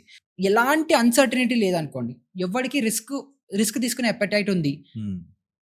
అన్‌సర్టెనిటీ లేదు. అప్పుడు గోల్డ్‌లోకి ఇన్వెస్ట్ చేసే అవసరం కూడా లేదు కదా! మనం ఆహా! గోల్డ్ ఏంటి సేఫ్ ఇన్‌స్ట్రుమెంట్. కరెక్ట్. హ్మ్. సేఫ్టీ వైపు మనం ఎప్పుడెళ్తాము? మనకొక బంకర్ ఎప్పుడు కావాలి? వార్ అయితోంది అనంటే. ఇప్పుడు అందుకే ఇండియాకి బంకర్‌లు లేవు. ఇప్పుడు మీరు ఇండియా రీసెంట్‌గా మనకి ఆపరేషన్ సింధూర్ అయింది. ఇండియాలో ఒక్క బంకర్ కూడా లేదట. అవును. లేదు. అవసరం ఏముంది? అవసరం లేదు. ఎందుకంటే మనది వార్ ప్రోన్ కంట్రీయే గాదు. సో, అదే విధంగా గోల్డ్‌లో కూడా ఇన్వెస్ట్‌మెంట్స్ ఎప్పుడెళ్తాయంటే అన్‌సర్టెనిటీ ఉన్నప్పుడు. సో, దానికి స్కేర్సిటీ వస్తోంది అనంటే స్లోగా మూవ్ అవుతూ ఉంటుంది. బట్ అన్‌సర్టెనిటీ ఉండి జనాలకి సేఫ్టీ కావాలన్నప్పుడే గోల్డ్‌లో ఇన్వెస్ట్‌మెంట్స్ ఎక్కువెళ్తాయి. హ్మ్. సో, ఎప్పుడైతే ఇప్పుడు మనకు అన్‌సర్టెనిటీ ఉంది. వార్ టైమ్స్ ఉంది. గోల్డ్ ప్రైస్ షూట్ అయింది. హ్మ్. సో, ఇప్పుడు ఏం చేస్తారు? ఎవరైతే ఇన్వెస్ట్ చేసారో వాళ్ళు ప్రాఫిట్ బుకింగ్ చేసుకుంటారు. చేసుకొని కిందకొస్తుంది. మళ్ళీ కిందకొచ్చినప్పుడు ఏదైతే గోల్డ్ ఫండమెంటల్‌గా మూవ్ అవ్వాలో 8% యాక్చువల్ గోల్డ్ సీఏజీఆర్. నిఫ్టీ 14% ఇస్తుంటే గోల్డ్ 8% ఇస్తుంది. హ్మ్. మీరు రూ. 1,00,000 పెడితే at the end of the year 8,000 రిటర్న్సే 8,000 ఇస్తుంది. వస్తుంది. అంతే gold CAGR. Hmm. But in times of uncertainty like this అందరూ గోల్డ్‌లో ఇన్వెస్ట్ చేయడం వల్ల just because of fundamental value change అవ్వలే. జస్ట్ బికాస్ డిమాండ్ పెరగడం వల్ల రేట్ పెరుగుతుంది. సో, ప్రతి దానికి ఒక మీన్ అని ఉంటుంది. హ్మ్. అంటే దీని ఒరిజినల్ ప్రైసింగ్ ఏది? ఎంత ఫండమెంటల్ వాల్యూ ఉండాలని. సో, అక్కడికొచ్చినప్పుడు జనాలకి ఓకే. ఇది దీని వాల్యూలోనే ఉంది అన్నప్పుడు సీరియస్ ఇన్వెస్టర్‌లు ఎవరైతే ఉంటారో వాళ్ళే ఇన్వెస్ట్ చేస్తారు. ఎవరైతే ఈ మధ్యలో హవాబాజీతో వచ్చేసారో వాళ్ళందరూ ఎళ్ళిపోతారు కాబట్టి అదక్కడ స్టక్ అయిపోయి ఉంటుంది. Till another biggest trigger. అది కోవిడ్ లాంటి ట్రిగ్గర్ అవ్వచ్చు, ఇలాంటి వార్ లాంటి ట్రిగ్గర్ అవ్వచ్చు. ఒక్కొక్కసారి గోల్డ్ ప్రైస్‌ని షూట్ చేయడానికి కూడా ట్రిగ్గర్‌లు ఆర్టిఫిషియల్‌గా క్రియేట్ కూడా చేస్తారు. సో, అది కూడా జరుగుతూ ఉంటుంది. Hmm. So, there is a big conspiracy. మన ఆపరేషన్ సింధూర్ అవ్వచ్చు, ఇవన్నీ కూడా మనకి జియోపాలిటికల్ గేమ్స్. పహల్గామ్‌లో అటాక్ అయింది గదా! ఇది గూడా చాలా పెద్ద కాన్స్పిరసీ. ఎప్పుడైతే ట్రంప్ మన ఇండియా మీద టారిఫ్స్ అనౌన్స్ చేశారో, మన మీద అనౌన్స్ చేశారు. చైనా మీద గూడా అనౌన్స్ చేశారు. చైనా మీద ఆల్‌మోస్ట్ 150, 200% వరకు టారిఫ్స్ ఎళ్ళిపోయాయి. చైనా మీద అంత టారిఫ్స్ చేసినప్పుడు ఇండియా ఒకవేళ ఎక్స్‌పోర్టింగ్ కంట్రీ అయిపోతే, ఎప్పుడైతే చైనా మీద టారిఫ్స్ అనౌన్స్ అయ్యాయో, మొత్తం గ్లోబల్‌గా మన ఇండియన్ మార్కెట్స్ మీద కాన్ఫిడెన్స్ పెరిగిపోయింది. చాలా ఇన్‌ఫ్లో ఆఫ్ ఫండ్స్ స్టార్ట్ అయిపోయాయి. Foreign institutions. చైనా వాడికి అదొద్దు. చైనా వాడికి పెట్టి ఎవరు? పాకిస్తాన్ వాళ్ళు. హ్మ్. సో, చైనా వాళ్ళే పాకిస్తాన్‌ని కాంటాక్ట్ అయ్యి, వాళ్ళ త్రూ మనం అటాక్ చేస్తే ఏమవుతుందంటే, India is a very uncertain country. పాకిస్తాన్‌కి, ఇండియాకి ఎప్పుడైనా ఏదైనా జరగొచ్చు అన్న కాన్‌ఫ్లిక్ట్ ఎప్పుడూ రగులుతూ ఉండాలి అని చెప్పి, అలా కాన్‌ఫ్లిక్ట్ క్రియేట్ చేస్తే ఇన్వెస్టర్స్ ఇన్‌ఫ్లో అనేది తగ్గిపోతుంది. సో, అలాగ ఒక పానిక్ క్రియేట్ చేయడానికి దిస్ హోల్ థింగ్ హ్యాపెండ్ అని చెప్పి కూడా ఒక కాన్స్పిరసీ థియరీ ఉంది. సో, ఇలాంటి సినారియోస్ ఎప్పుడైతే జరుగుతాయో, అప్పుడు ఆబ్వియస్‌లీ గోల్డ్ ప్రైస్ షూట్ అవ్వడము, గోల్డ్ వైపు అందరూ ఎక్కువ మక్కువ చూపిస్తారు. అలాంటివి అవుతుంటాయి. అగైన్ మన హౌస్ హోల్డ్స్‌లో, ఫ్యామిలీస్‌లో గూడా బిలీఫ్ అండ్ ట్రెడిషన్ గూడా అదే. ఏదేమైనా సరే బంగారం ఉంటుంది. బంగారం తాకట్టు పెడితే మనకి ఇమ్మీడియేట్‌గా ఫండ్స్ ఫండ్స్ వచ్చేస్తాయి. వస్తాయి. యాహ్! సో, అలా అన్‌సర్టెనిటీ ఉంది గాబట్టి గోల్డ్‌కి ఆ డిమాండ్ సప్లై వల్ల అవుతుంది. బట్ ఫండమెంటల్లీ గోల్డ్‌కి అంత ఫండమెంటల్ వాల్యూ ఏం లేదు. ఇట్స్ జస్ట్ ఎ రాక్ అంతే. హ్మ్. మెటలే గదా! అంతే. అవును. బట్ ఇప్పుడు సిల్వర్ పెరుగుతుంది. ఎప్పుడైతే గోల్డ్ ఎగ్జాస్ట్ అయిపోతుందో గోల్డ్‌లో ఒక డేటా గూడా ఉంది. నెక్స్ట్ 20 ఇయర్స్ వరకే గోల్డ్ ఉంది అని. హ్మ్. ఆఫ్టర్ 20 ఇయర్స్ ఇంకా గోల్డ్ ఆగిపోతుంది. మీ దగ్గరున్న గోల్డ్ నేను కొనుక్కోవాలి. నా దగ్గరున్న గోల్డ్ మీరు కొనుక్కోవాలి. ఫ్రెష్ గోల్డ్ సప్లై లేదు. అయిపోయింది. ఖతం. హ్మ్. సో, అప్పుడేమవుతుంది? దాని డిమాండ్ సప్లై ఆగిపోయింది. ఎవరి డిమాండ్ దగ్గరైతే పెరుగుతుంది. ఉన్నారో వాళ్ళు యాంటీక్ అయిపోయారు. హ్మ్. సో, ఇప్పుడు మీరమ్మరు. హ్మ్. ఎందుకంటే మీరు మళ్ళీ గోల్డ్ కొనుక్కోవాలంటే రేట్ పెరుగుతుంది. యాహ్! నేనమ్మను. యాహ్! సో, దాని డిమాండ్ అలా పెరిగిపోయి లిమిటెడ్ ఎడిషన్ అయిపోతది యాహ్! గోల్డ్. అప్పుడు మళ్ళీ అందరూ సిల్వరు, లేకపోతే సిల్వర్. ఇంకేదో ఆల్టర్‌నేటివ్ మెటల్స్, లేకపోతే ఇప్పుడు డైమండ్స్ ఉన్నాయి. హ్మ్. డైమండ్స్ ఇప్పుడు ల్యాబ్ గ్రోన్‌లో గ్రో చేస్తున్నారు. అవును. అలా ఏదైనా కెమికల్ ఫార్ములేషన్‌తో గోల్డ్ గూడా చేస్తే అప్పుడు మళ్ళీ సింథటిక్ గోల్డ్, రెగ్యులర్ గోల్డ్ అని 2 వస్తాయి. హ్మ్. ఏదేసుకున్నా ఎవడికి ఫరక్ పడదు కాబట్టి ఇది కొనుక్కొని ఇదని చెప్తారు. అది ఎలాగో నడుస్తూ ఉంటుంది. సో, అయితే ఇందాక we're talking about the charts. ఇప్పుడు హ్మ్. ఫర్ ఎగ్జాంపుల్ ఒక 5 ఇయర్స్ నేను ఈ పర్టిక్యులర్ స్టాక్ మీద ఇన్వెస్ట్ చేయాలంటే 2½ ఇయర్స్ ఆ చార్ట్‌లు 2½ ఇయర్స్ చార్ట్‌లు ఎట్లా చూస్తారు బ్రో? ఆ! అది వెరీ ఈజీ బ్రో. ఇప్పుడు దాంట్లో ఏంటంటే టైమ్ ఫ్రేమ్స్ ఉంటాయి.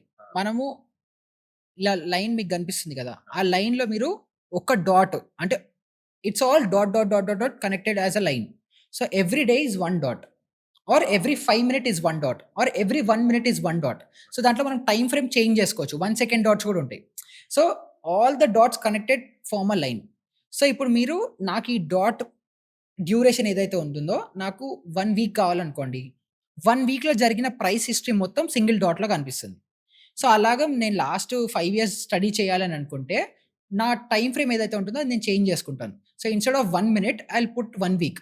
సో, నాకు ఎవ్రీ 1 వీక్ ఒక్కొక్క డాట్ లాగా పడుతుంది. సో, నాకు 2 ఇయర్స్ చూడడానికి నాకు ఒక సింగిల్ చార్ట్‌లో ఇలా కనిపిస్తుంది. నాకు లైక్ హాఫ్ సెకండ్‌లో కనిపిస్తుంది.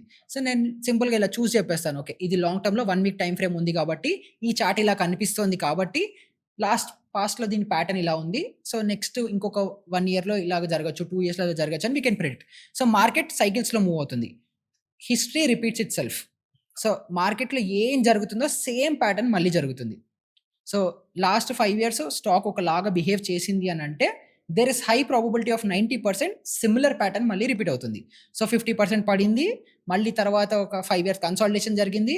మళ్ళీ దాని తర్వాత ర్యాలీ ఇచ్చింది అనంటే, after 50% downfall in any time in future మళ్ళీ 5 ఇయర్స్ అలాగే కన్సాలిడేట్ అవుతుంది.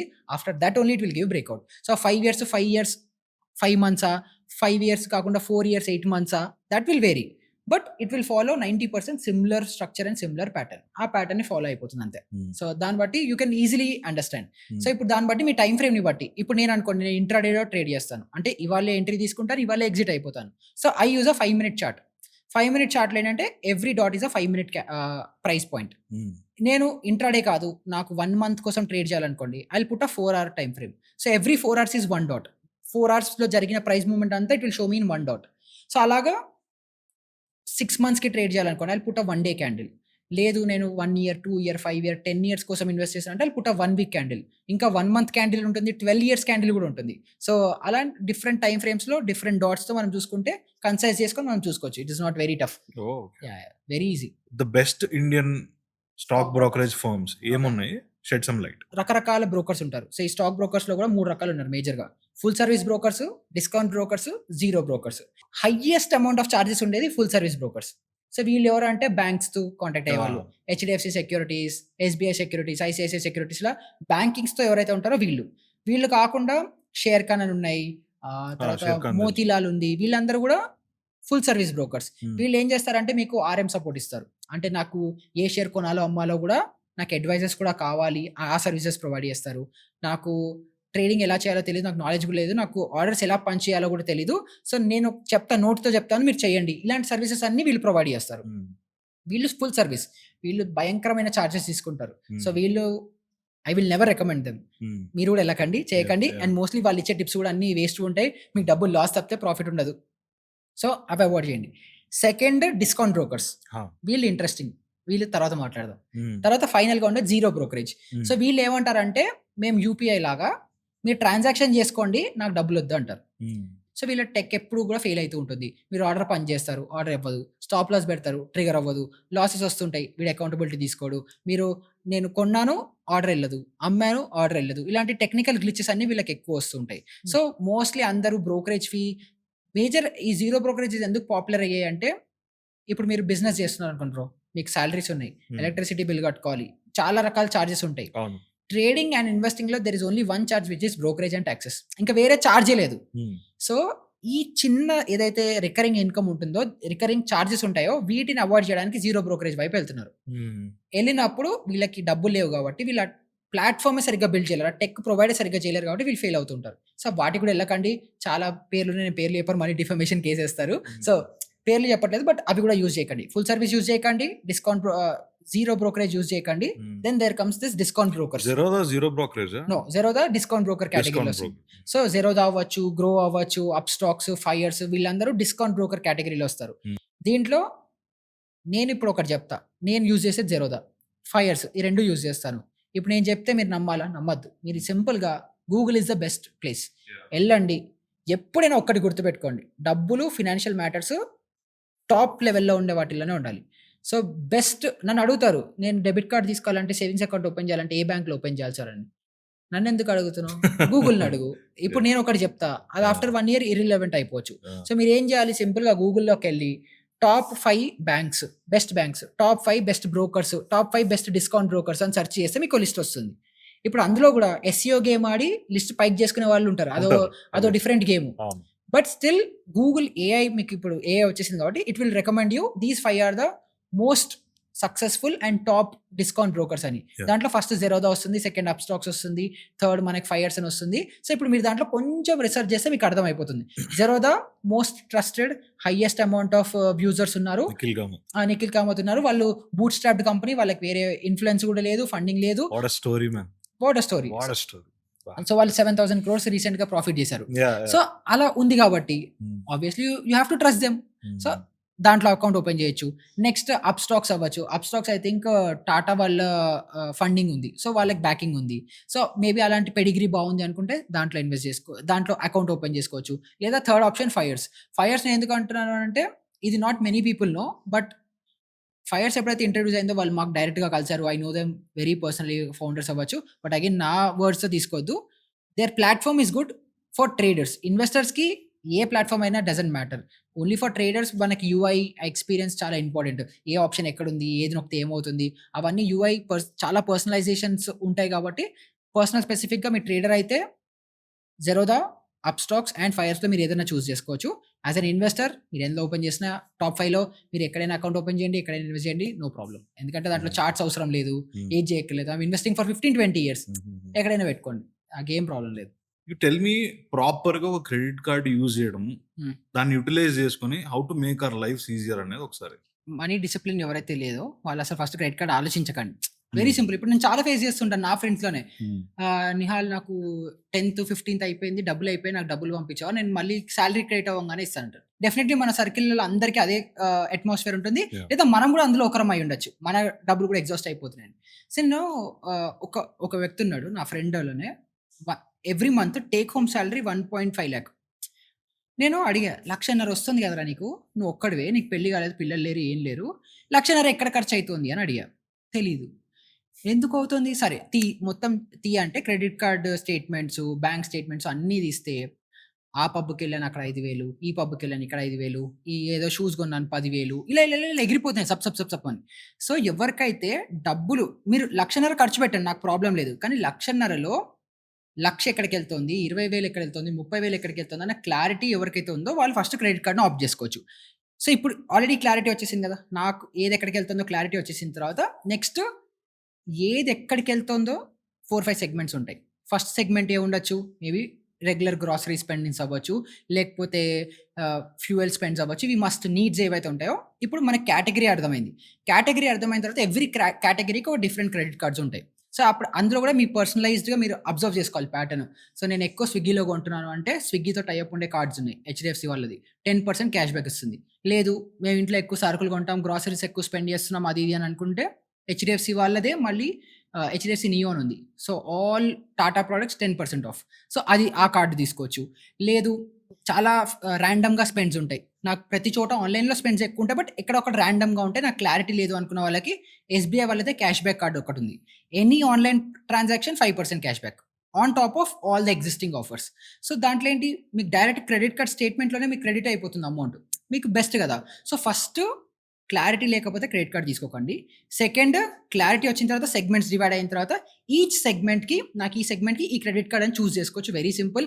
మల్టిపుల్ బ్యాంక్స్ వాళ్ళు మల్టిపుల్ అవుట్‌లెట్స్‌తో టై అప్స్ ఉంటాయి. నాకు నెలకి 5,000 పెట్రోల్‌కి, డీజిల్‌కే ఖర్చు అవుతుంది. సో, నేనేం చేస్తాను ప్రతి మంత్ నా క్రెడిట్ కార్డ్‌తో ఇండియన్ ఆయిల్ క్రెడిట్ కార్డ్ ఉంది హెచ్‌డిఎఫ్‌సిది.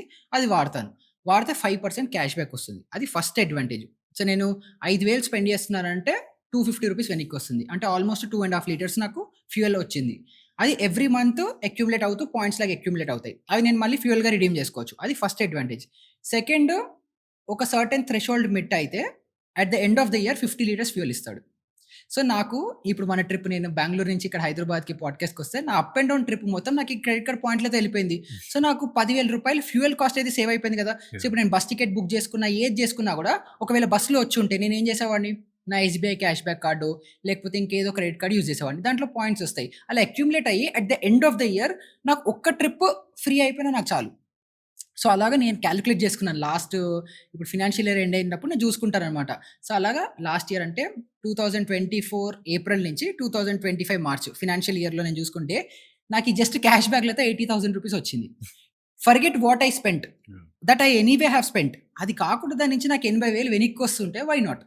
కాకపోతే ప్రాబ్లమ్ ఎక్కడొస్తదంటే ఇప్పుడు ఈ వీడియో చూస్తారు. చూసి వాడి క్యాష్ బ్యాక్‌లో 80,000 వచ్చింది. బెంగుళూరు నుంచి అప్ అండ్ డౌన్ ఫ్రీ అయిపోయింది వాడికి. ఇదంతా క్రెడిట్ కార్డ్ వల్ల అయింది. మళ్ళీ వీడికి లౌంజ్ యాక్సెస్‌లుంటాయి. ఎయిర్‌పోర్ట్‌కెళ్తే రూ. 2కి లౌంజ్ యాక్సెస్ వస్తుంది. Free food. నేను కూడా ఎయిర్‌పోర్ట్స్‌కెళ్తే అసలు ఖర్చు పెట్టాల్సిన అవసరం లేదు. మంచిగా లౌంజ్ యాక్సెస్‌కెళ్తే ఫ్రూట్స్ ఉంటాయి, ఫుడ్ ఉంటది. అన్నీ బావుంటాయి. సో, ఇవన్నీ ఉన్నాయి. సో, నేను కూడా క్రెడిట్ కార్డ్ తీసుకుందాము అని చెప్పి తీసుకుంటారు. అక్కడే మేజర్ ప్రాబ్లమ్. ఎందుకంటే క్రెడిట్ కార్డ్‌కి ఒక క్రెడిట్ లిమిట్ అని ఉంటుంది. సో, క్రెడిట్ లిమిట్ ఎవరికైతే తెలీదో వాళ్ళకి మీకొక లిమిట్ ఇస్తాడు. ఈ లిమిట్‌లో మీరు ఎంతైనా ఎగ్జాస్ట్ చేసుకోవచ్చు. మీరు 1 డే మొత్తం ఖర్చు పెట్టొచ్చు. 1 మంత్‌లో మొత్తం ఖర్చు పెట్టొచ్చు. మీరు మళ్ళీ దాన్ని పే బ్యాక్ చేస్తే మీకు ఆ లిమిట్ మళ్ళీ అన్‌లాక్ అవుతూ ఉంటుంది. సో, ఇది క్రెడిట్ లిమిట్. సో, ఇప్పుడు దీంట్లో బ్యాంక్స్ వాడు ఏం చేస్తాడంటే సాలరీ బేసిస్ మీద మీ టీడీఎస్ కట్ అయ్యే దాని మీద మీకు ఫార్మ్ 16 బేసిస్ మీద మీ పే స్లిప్ మీద మీ ఐటీఆర్ మీద క్రెడిట్ లిమిట్ అనేది ఇస్తాడు. మీరు సంపాదించేది ఒకవేళ 50,000 అనుకుందాం. ఎగ్జాంపుల్ నెలకి వాడు మీకు 5,00,000 లిమిట్ ఇస్తాడు.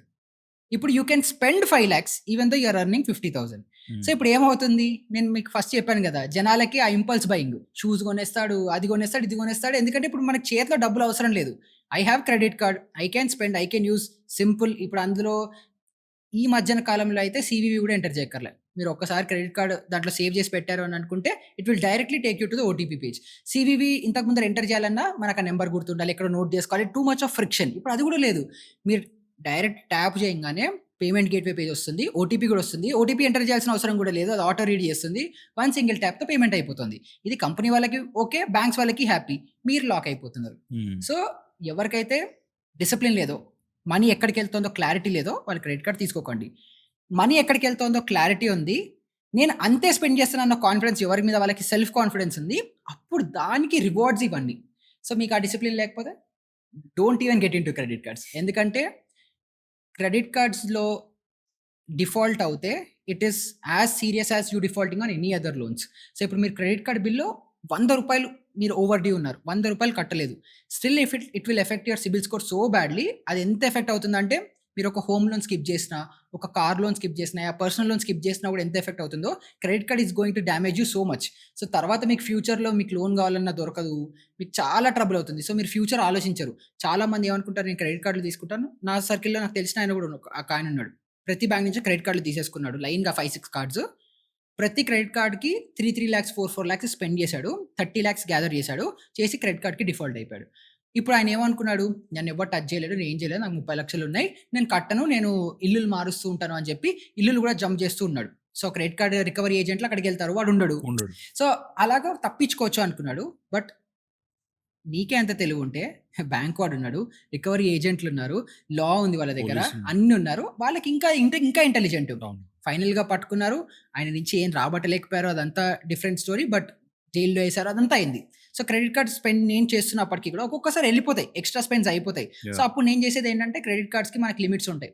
నాకు ఇంత పర్సెంటేజ్ ఆఫ్ లిమిట్ రాంగానే ఆటోమేటిక్‌గా కట్ ఆఫ్ అయిపోవాలి. హ్మ్. పేమెంట్స్ ఎళ్ళకూడదు అని. హ్మ్. ఇప్పుడు మళ్ళీ మనం దాని సెట్టింగ్స్‌లోనే ఉంది కాబట్టి ఎళ్లి సెట్టింగ్స్ మార్చుకుంటే అదంతా డిఫరెంట్ స్టోరీ. యాహ్! బట్ ఒక లిమిట్ పెట్టుకోవచ్చు. నాకు 5,00,000 లిమిట్ ఇచ్చాడు.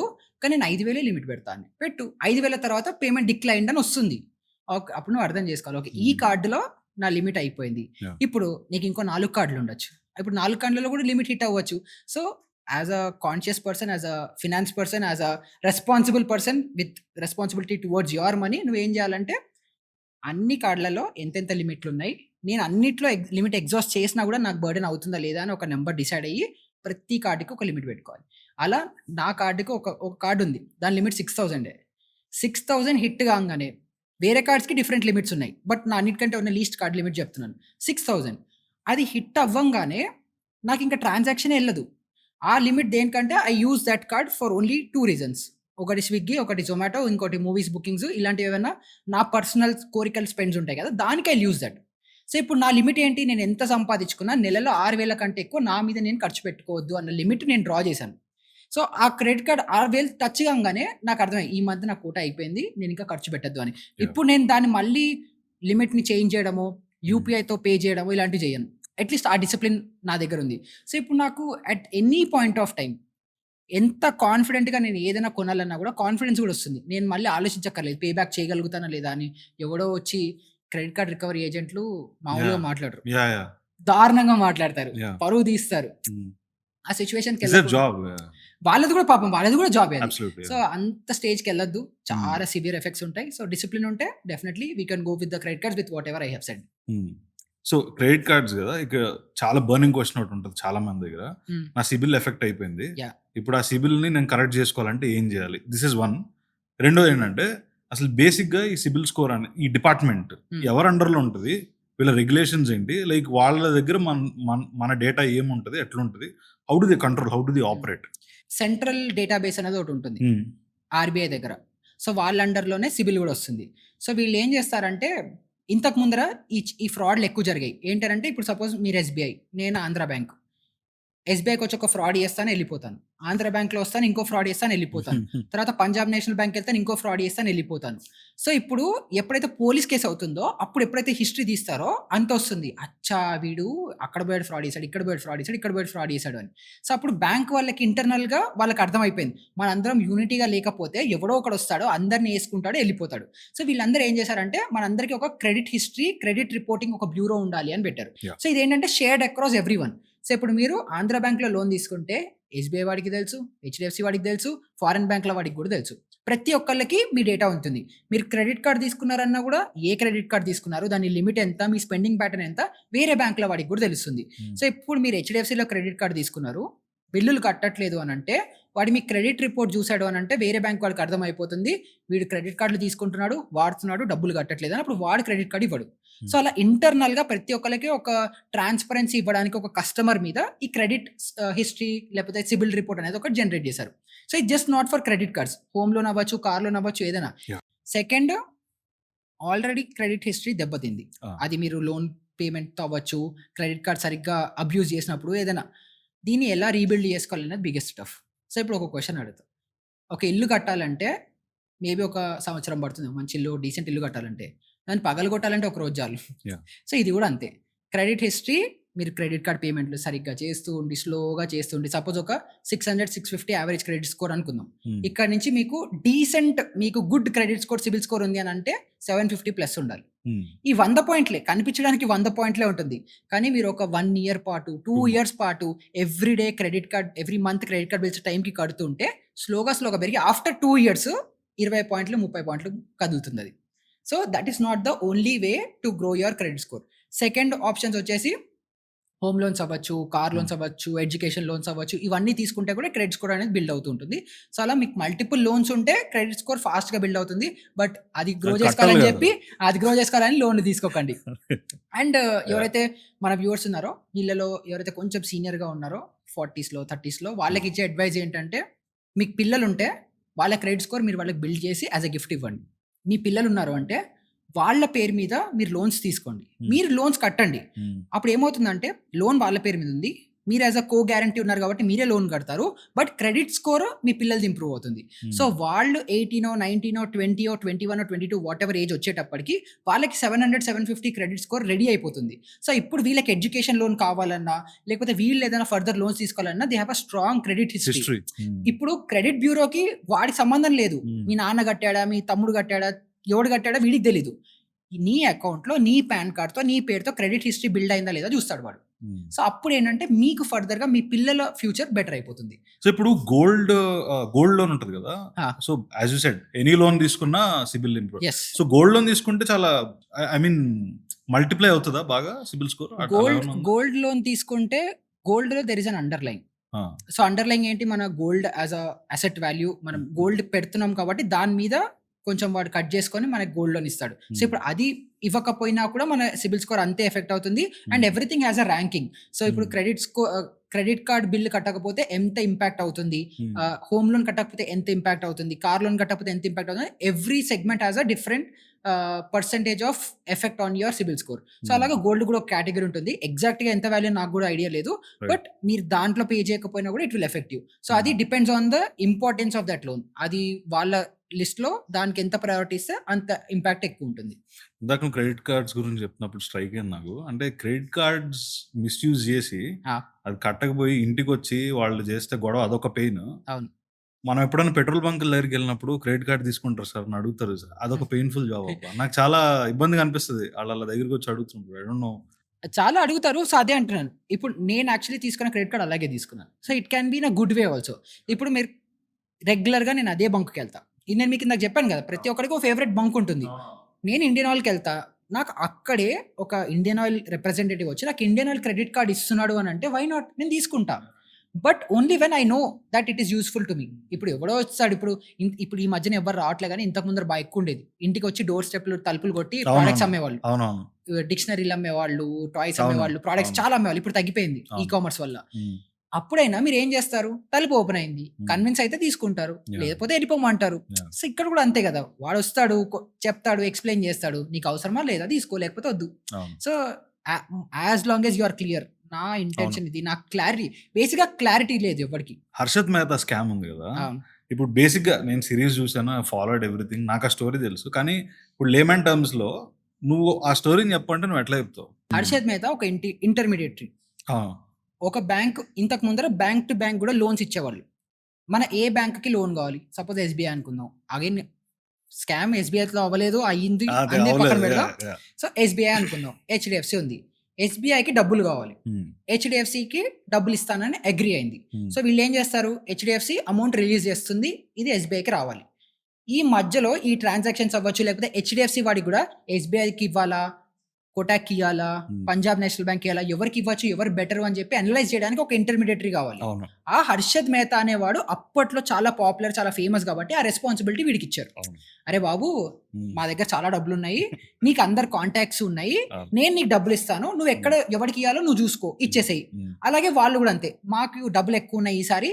మేము ఇంకోడికి ఇద్దాం అనుకుంటున్నాం. నువ్వు ఇచ్చేయి అని. యాహ్! ఈ ప్రాసెస్ అంతా ఏదైతే ఉంటుందో ఒక బ్యాంక్ నుంచి డబ్బులు రావాలి. ఇంకో బ్యాంక్‌కెళ్ళాలి. హ్మ్. మధ్యలో ఈ మిడ్ పాయింట్ మన హర్షద్ మెహతా. హ్మ్.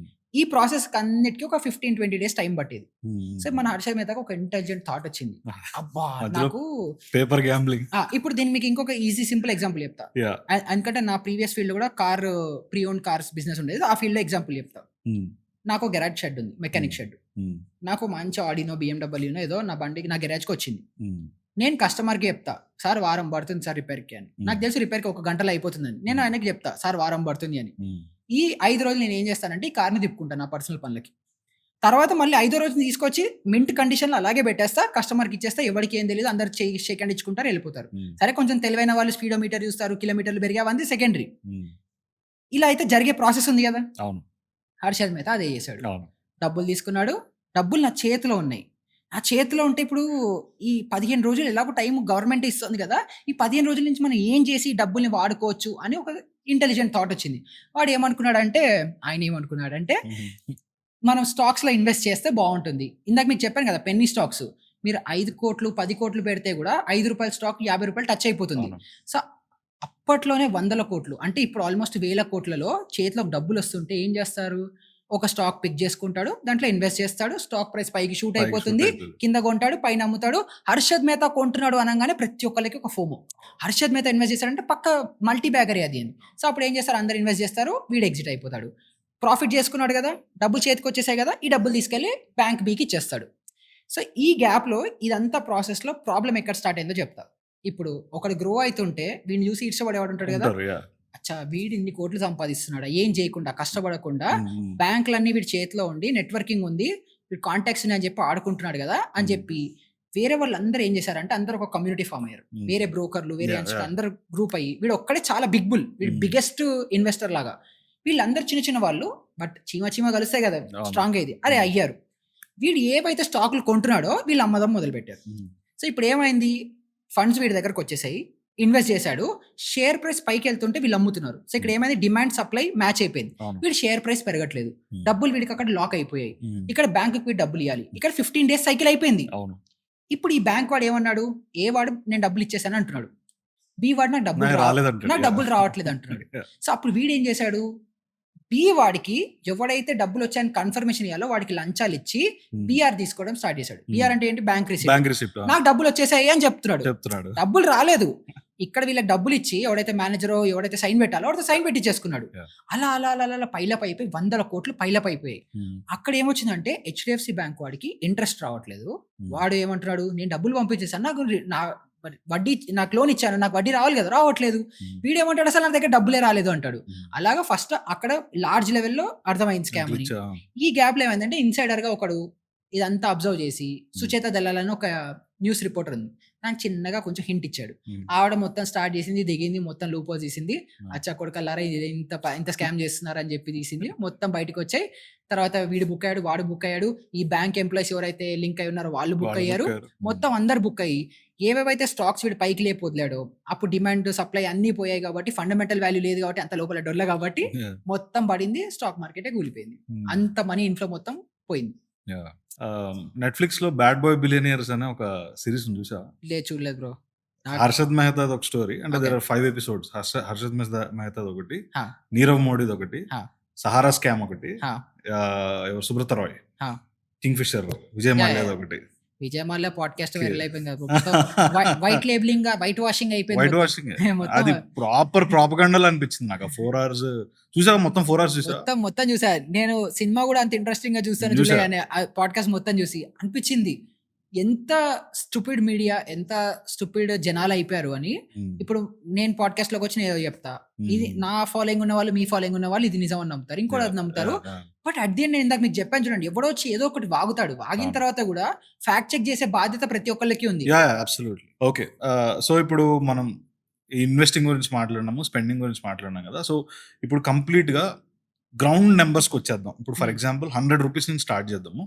స్టూడెంట్స్ కొంతమంది ఎంతూజియాస్టిక్ ఉన్నోళ్ళు, they want to invest, they want to grow money. So అలాంటి వాళ్ళకి ఏమన్నా ఆప్షన్స్ ఉన్నాయా, లేదంటే అప్ స్కిల్లింగ్ ఒకటే option? What you say? So first 500 ఉన్నాయి, 500లో 350 రూపీస్ నిఫ్టీలో ఇన్వెస్ట్ చేయండి. ఇది ఏదో నేను కోట్లు సంపాదించేస్తాను, దీంతో కూడబెట్టి నేను ఆస్తికి చేసుకుంటాను అనే దాని కాదు. It is just to inculcate the discipline in you. And ఇప్పుడు మన చిన్నప్పుడు పిగ్గీ బ్యాంక్స్ ఇచ్చేవాళ్ళు పేరెంట్స్, మనం రూపాయి వేసేవాళ్ళు, అది ఎప్పుడు తీయమో, but at the end of the time మనకి ఇంత ఒక లంసం కనిపించేది. ఆ అమౌంట్ తో మనం ఏం చేయలేం, రూపాయి వేసాం, మా అయితే 500 అయ్యేదేమో అప్పట్లో. సో ఇప్పుడు కూడా అంతే, మేబీ చేస్తే 10,000 అవుతుందేమో after 1-2 years what ever. But ఇది ఏంటంటే డిసిప్లిన్ తీసుకురావడానికి ఈ ఏదైతే సిస్టమ్ ఉంటుందో ఇది హెల్ప్ అవుతుంది. సెకండ్, మనం కొంచెం డబ్బులు ఉన్నాయి, 1000 రూపాయలు ఉన్నాయి, 1500 ఉన్నాయి, 2000 ఉన్నాయి అనుకుంటే 1000 రూపీస్ కేటగిరీ వాళ్ళకి ఏం చెప్పొచ్చు అంటే, ఆన్లైన్ లో చాలా వెబ్సైట్స్ ఉన్నాయి where you can take courses for 500 rupees to 1000 rupees. అది అప్ స్కిల్లింగ్ మీద అవ్వచ్చు, లేకపోతే కోడింగ్ మీద అవ్వచ్చు, ఫ్రీలాన్సింగ్ మీద అవ్వచ్చు, ఎడిటింగ్ మీద అవ్వచ్చు. ఇప్పుడు editing is a very big industry. మీరు ఎడిటర్స్ ఒక్కొక్క వీడియో, ఒక పాడ్కాస్ట్, ఇప్పుడు మన పాడ్కాస్ట్ లాంటిది ఎడిట్ చేయాలి, నిజంగా స్కిల్ ఉంది అని అంటే పర్ పాడ్కాస్ట్ 15,000-20,000 కూడా ఛార్జ్ చేస్తున్నారు. లేదు కొంచెం 2,000 రూపాయలు స్పెండ్ చేసే కెపాసిటీ ఉంది, 2,000 to 5,000 అనుకుందాం, ఉంటే హ్యాపీగా యూట్యూబ్ ప్రీమియం తీసుకోండి, అప్ స్కిల్లింగ్ వెబినార్లు తీసుకోండి, నెక్స్ట్ చాట్ జీపీటీ ప్లస్ తీసుకోండి. ఇవన్నీ కలిపితే ఒక 3,000 అయిపోతుంది కదా. ఇప్పుడు చాట్ జీపీటీని భయంకరంగా వాడండి, పిండేయండి, ఎన్ని రకాలుగా పిండగలిగితే అన్ని రకాలుగా 5,000 నుంచి 50,000 సేవ్ చేసుకునే కెపాసిటీని ఎలా వస్తానని చెప్పి ఈ టూల్స్ ని వాడి ఒక్కసారి 50,000 సంపాదించిన తర్వాత ఇన్వెస్ట్ చేయండి. స్టాక్ మార్కెట్ లో మీరు గ్రో అవ్వాలి అని అంటే మీకు క్యాపిటల్ ఉండాలి, లేకపోతే గ్రో అవ్వలేరు. సో క్యాపిటల్ ఎలా బిల్డ్ చేసుకోవాలి, అది వచ్చిన తర్వాత ఇన్వెస్ట్మెంట్ పెట్టండి. సో మీరు 2,000తో నేను ఎస్ఐపి చేస్తాను, దాంతో వెల్త్ కాంపౌండ్ అవుతుంది, గ్రో అవుతుంది అంటే అవ్వదు. ఫన్ ఫ్యాక్ట్ లేదా హార్ష్ ఫ్యాక్ట్, రియల్ ఫ్యాక్ట్ ఏంటంటే, ఒకడు 500తో స్టార్ట్ చేశాడు అనుకుందాం, 25 years ఉన్నాయి అనుకుందాం, 25 yearsకి ఒక 500తో స్టార్ట్ చేశాడు, వాడు 30 వచ్చేటప్పటికి 10% స్టెప్ అప్ చేసుకుంటూ వెళ్ళినా కూడా మేబీ ఎస్ఐపి అమౌంట్ ఒక 3,000-4,000 అవుతుంది అనుకుందాం, 5,000 అనుకుందాం పోనీ, ఇన్ బెస్ట్ కేస్ సినారియో. ఇప్పుడు ఈ టైం పీరియడ్, ఈ 5 ఏళ్లలో ఒక్క రూపాయి కూడా నేను ఎస్ఐపి చేయలేదు, కానీ ఏదైతే అమౌంట్ నేను సేవ్ చేసుకోగలుగుతున్నా ఇది మొత్తం నా మీద నేను ఇన్వెస్ట్ చేసుకుంటున్నా, నేను గ్రో అవ్వడానికి నేను 100% రాసిస్తా. వీడు ఆఫ్టర్ 5 years 50,000 వాడి సొంతంగా సంపాదించుకునే స్టేజ్కి వస్తాడు. సో అప్పుడు 1 shotలో 50,000 అయితే సేవ్ చేయగలుగుతాడు కదా. ఈ 5,500 1,000 అన్ని చేసుకున్న వచ్చిన 50,000 కంటే 1 shotలో 50,000 పెడతాడు ఎవ్రీ సింగిల్ మంత్. సో మనం అది ఆలోచించాలి. సో ఇప్పుడు ఇందాక నువ్వు చెప్పి పిగ్గీ బ్యాంక్ ఎగ్జాంపుల్ చెప్పావు. సో బేసిక్ గా పిగ్గీ బ్యాంక్ లో డబ్బులు దాయడం is a fun thing to do చిన్నప్పుడు. కరెక్ట్. ఓకే. నాకు బాగా గుర్తేంటో తెలుసా? ఒక ఇల్లుంటది. పింక్ కలర్‌లో ఏదో ఇల్లుంటది. ఒక చిన్న బటన్ ఉంటది. దాని మీద ₹1 పెట్టి ఇట్లా నొక్కినామనుకో ఒక డాగ్ వస్తది. ఇలా పాజ్ చేస్తుంది. లాక్కుని లోపలికెళ్తది. So, that was a very fun thing for me to do in childhood. So, అట్లా నేను చాలా సేవ్ చేసిన. సో, అడల్ట్‌హుడ్‌లో చెప్పు like to make saving as fun ఏం చేయొచ్చు? సేవింగ్స్ లో ఫండ్ ఉండాలి అని అంటే సేవింగ్స్ ఒక ఎజెండా ఉండాలి. సో ఇక్కడ మీకు ఏంటి ఆ డోపమిన్ హిట్ ఏంటి మీకు? నెల నొక్కితే కుక్ వస్తుంది, అవును. నాకు చిన్న సెన్సేషన్ టింగ్లింగ్ సెన్సేషన్ వస్తుంది. You are doing it for that. Cook వచ్చింది ఇలా గ్రాప్ చేసి వెళ్ళింది అనే ఎక్స్పీరియన్స్ కోసం you're doing it. Yeah. So మనం ఏజ్ అవుతుంటే ఏంటంటే your experiences will become bigger. Yeah. Maybe నేను ఈ సేవింగ్స్ తో ఏం చేద్దాం అనుకుంటున్నాను అన్నది your driving factor there. So ఇప్పుడు నేను ఇంత సేవ్ చేశాను, అది ఇన్వెస్టింగ్ త్రూ అవ్వచ్చు, ట్రేడింగ్ త్రూ అవ్వచ్చు, జస్ట్ బ్యాంక్ లో సేవింగ్స్ అయినా అవ్వచ్చు. What is my motive behind that? నేను ఎందుకు సేవ్ చేస్తున్నాను? నా గోల్ కార్ కొనాలా, బండి కొనాలా, ఏది కొనాలి? So when you're saving that small penny, ఆ తర్వాత అక్యుములేట్ అయిన తర్వాత మీరు ఆ బిగ్గర్ పిక్చర్ ఏదైతే మీరు అనుకుంటున్నారో అది కొంటారో, that is your reward. So you should have that driving factor, you should have that fun element. So ఆ ఫన్ ఒక్కొక్కరికి ఒక్కొక్కటి ఉండొచ్చు. ఇప్పుడు ఒకళ్ళకి మేబీ ఒక 20,000 బ్యాగ్ కొనుక్కోవాలి, అమ్మాయిలకి బ్యాగ్స్ ఇంట్రెస్ట్ ఉంటుంది. సో నేను ఆ ప్రాడా బ్యాగో, ఆ గూచీ బ్యాగో, ₹1,00,000 బ్యాగ్ కొనాలి, దట్ ఈస్ మై ఫన్. నాకు తెలిసిన ఒక వ్యక్తి ఉన్నాడు, తనకి అకౌంట్ లో 10 crore బ్యాలెన్స్ చూడడం fun. So I want that hit. ఆ 10 కోట్లు నా అకౌంట్ లో నేను చూసాను అని, ఎందుకంటే ₹1,00,00,000 చూసేశాడు, ఇప్పుడు 10 కోట్లు చూడాలి. అలా ఒక్కొక్కరికి ఒక్కొక్క కిక్ ఉంటుంది. నీ కిక్ ఏంటి? రైట్. ఫిగర్ అవుట్ చేసుకో. ఓకే. అదే ఫన్. సో బేసిక్‌గా ఇందాక ఇన్సూరెన్స్ కంపెనీల గురించి మాట్లాడుతున్నావు కదా! వాళ్ళు మన డబ్బులు తీసుకొని ఎవ్రీ మంత్ వాళ్ళు దాన్ని కాంపౌండింగ్ చేసుకొని మేబీ దాంతో ఏదన్నా బిజినెస్ చేసుకొని మేబీ ఎండ్‌లో మనకిస్తారు. అంటే is this the right way to understand or how they actually work? No. So insurance companies ఎలాగా వర్కౌట్ అయితే అంటే ఆన్ ప్రాబబిలిటీస్. సో ఇప్పుడు మన లాటరీ ఉంది కదా, లాటరీ సిస్టమ్ లాగా. సో ఇప్పుడు లాటరీలో ఏం జరుగుతుంది? ఒక్కొక్కళ్ళు ₹10 టికెటో, ₹50 టికెటో ఎంతో ఉంటుంది. So let us take an example. ఒక 1000 టికెట్లు అమ్ముతున్నారు. 1000 టికెట్లు అమ్మారు. ఒక్కొక్కళ్ళ దగ్గర నుంచి ఒక ₹100 తీసుకున్నారు అనేసి అనుకుందాం. సో ఎంత అయింది? ₹1,00,000 అయింది. సో వీళ్ళు ఏం చెప్తారంటే 1,00,000 కలెక్ట్ అయిందని చెప్పరు. వీళ్ళు ఏం చెప్తారంటే లాటరీ విన్ అయిన వాడికి నేను 50,000 ఇస్తాను అంటాడు. సో నీ టికెట్ సైజ్ ఎంత? ₹100. విన్నింగ్ ప్రైజ్ ఎంత? 50,000. So you are happy. Company వాడికి 1,00,000 వచ్చింది. So is giving you 50,000, is taking 50,000 as a mediator because he organized everything. So ఇది వాళ్ళ లాటరీ బిజినెస్. సో సిమిలర్ వేలో ఇన్సూరెన్స్ బిజినెస్ కూడా అంతే. మీరు, నేను అందరం ఇన్సూరెన్స్ అమౌంట్ పే చేస్తాం. అందులో క్లెయిమ్ ఎంతమంది చేస్తారు? ఎవరు చేయరు. సో 100 మంది కడుతుంటే ఇప్పుడు రీసెంట్ స్టాటిస్టిక్స్ అండ్ డేటా ప్రకారం claim ratio is only 1-2%. So 100 మంది ప్రీమియం కడుతుంటే ఒకళ్ళిద్దరే క్లెయిమ్ చేసుకుంటున్నారు. సో ఆ 90% మంది ఏదైతే డబ్బులు కడుతున్నారో that is their business, that is their money making tool. So health insurance తీసుకున్న ప్రతి ఒక్కడు క్లెయిమ్ చేసుకోవడం స్టార్ట్ చేస్తే ఇన్సూరెన్స్ కంపెనీలు మూతపడతాయి. అప్పుడు వీళ్ళు ఏం చేస్తారు? మన కవరేజ్ తగ్గించేస్తారు లేదా ప్రీమియంలు పెంచేస్తారు. Okay. Last question I have. EMIs bro. ఇప్పుడు మొన్న ఒక స్లాట్ చూసా. 20 years ఈఎంఐ పెండింగ్ ఉన్నోళ్ళు ఉన్నారంట 73%. ఉంటారు. ఏది? Housing loan. Yes. Emotional decision ఒక ఇల్లు అనేది. సో ఇప్పుడు ఎగ్జాంపుల్ ఒక ఇంపల్స్ బయింగ్ తీసుకుందాం. ఒక షూ అనుకుందాం ఏదన్నా. ఒక షూ 10,000 నాకు ఎక్స్పెన్సివ్ అనిపించవచ్చు, మీకు కాకపోయి ఉండొచ్చు. So it is very subjective and very much dependent on their emotions. So ఇప్పుడు నాకు ఇల్లు ఎమోషన్, నాకు ఫినాన్షియల్గా నేను చూడాలనుకోవట్లేదు.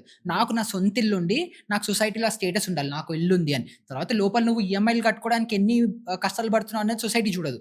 నాకు ఇల్లు ఉంది, నాకు ఒక కారు ఉంది, నేను ఫ్యామిలీ ఉన్నాను అన్న ఎమోషనల్ యాంగిల్ అటాచ్మెంట్ ఉంటే దానికి మనం ఏం చేయలేం. కానీ ఆపోజిట్ సైడ్లో ఎవరైతే యాక్చువల్గా ప్రాక్టికల్గా ఫినాన్షియల్గా నేను రైట్ డెసిషన్స్ తీసుకుందాం అనుకుంటున్నానో వాళ్ళు ఏం చేయొచ్చు అని అంటే హ్యాపీగా రెంట్కుండండి. రెంట్కుంటే I will give you exact calculations also. ఇప్పుడు మీకు ఒక ₹1,00,000 మీకు ఇన్కమ్ వస్తుంది. దాంట్లో మీరు ఈ డేట్లో 1-2 crores హోమ్ లోన్ తీసుకుంటున్నారు అనుకుంటే 60,000-70,000 will go into home EMI.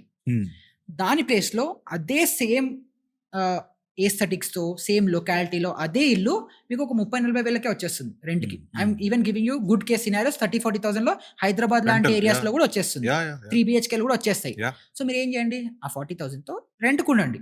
మిగతా 30,000 ఏదైతే మీరు ఆల్రెడీ మెంటల్గా డిసైడ్ అయ్యారు కదా ఈఎంఐ కట్టుకోవాలని, అది మీరు మార్కెట్స్లో ఇన్వెస్ట్ చేయొచ్చు, లేకపోతే డిఫరెంట్ అదర్ ఇన్వెస్ట్మెంట్స్ ప్రోడక్ట్స్లో ఇన్వెస్ట్ చేస్తుంటే సేమ్ అమౌంట్ ఆఫ్ పీరియడ్. ఇప్పుడు 20 ఏళ్ల వరకు మీ ఇల్లు అయితే మీ ఇల్లు కాదు కదా, బ్యాంక్ కోడ్దే. ఎమోషనల్ అటాచ్మెంట్ ఉంది, మీరు ఏమైనా చేసుకోవచ్చు, అదంతా ఉంది, బట్ స్టిల్ బ్యాంక్ కోడ్దే. సో మీరు ఏం చేయొచ్చు అంటే ఈ 15 ఏళ్ళు రెంట్ కట్టుకోండి.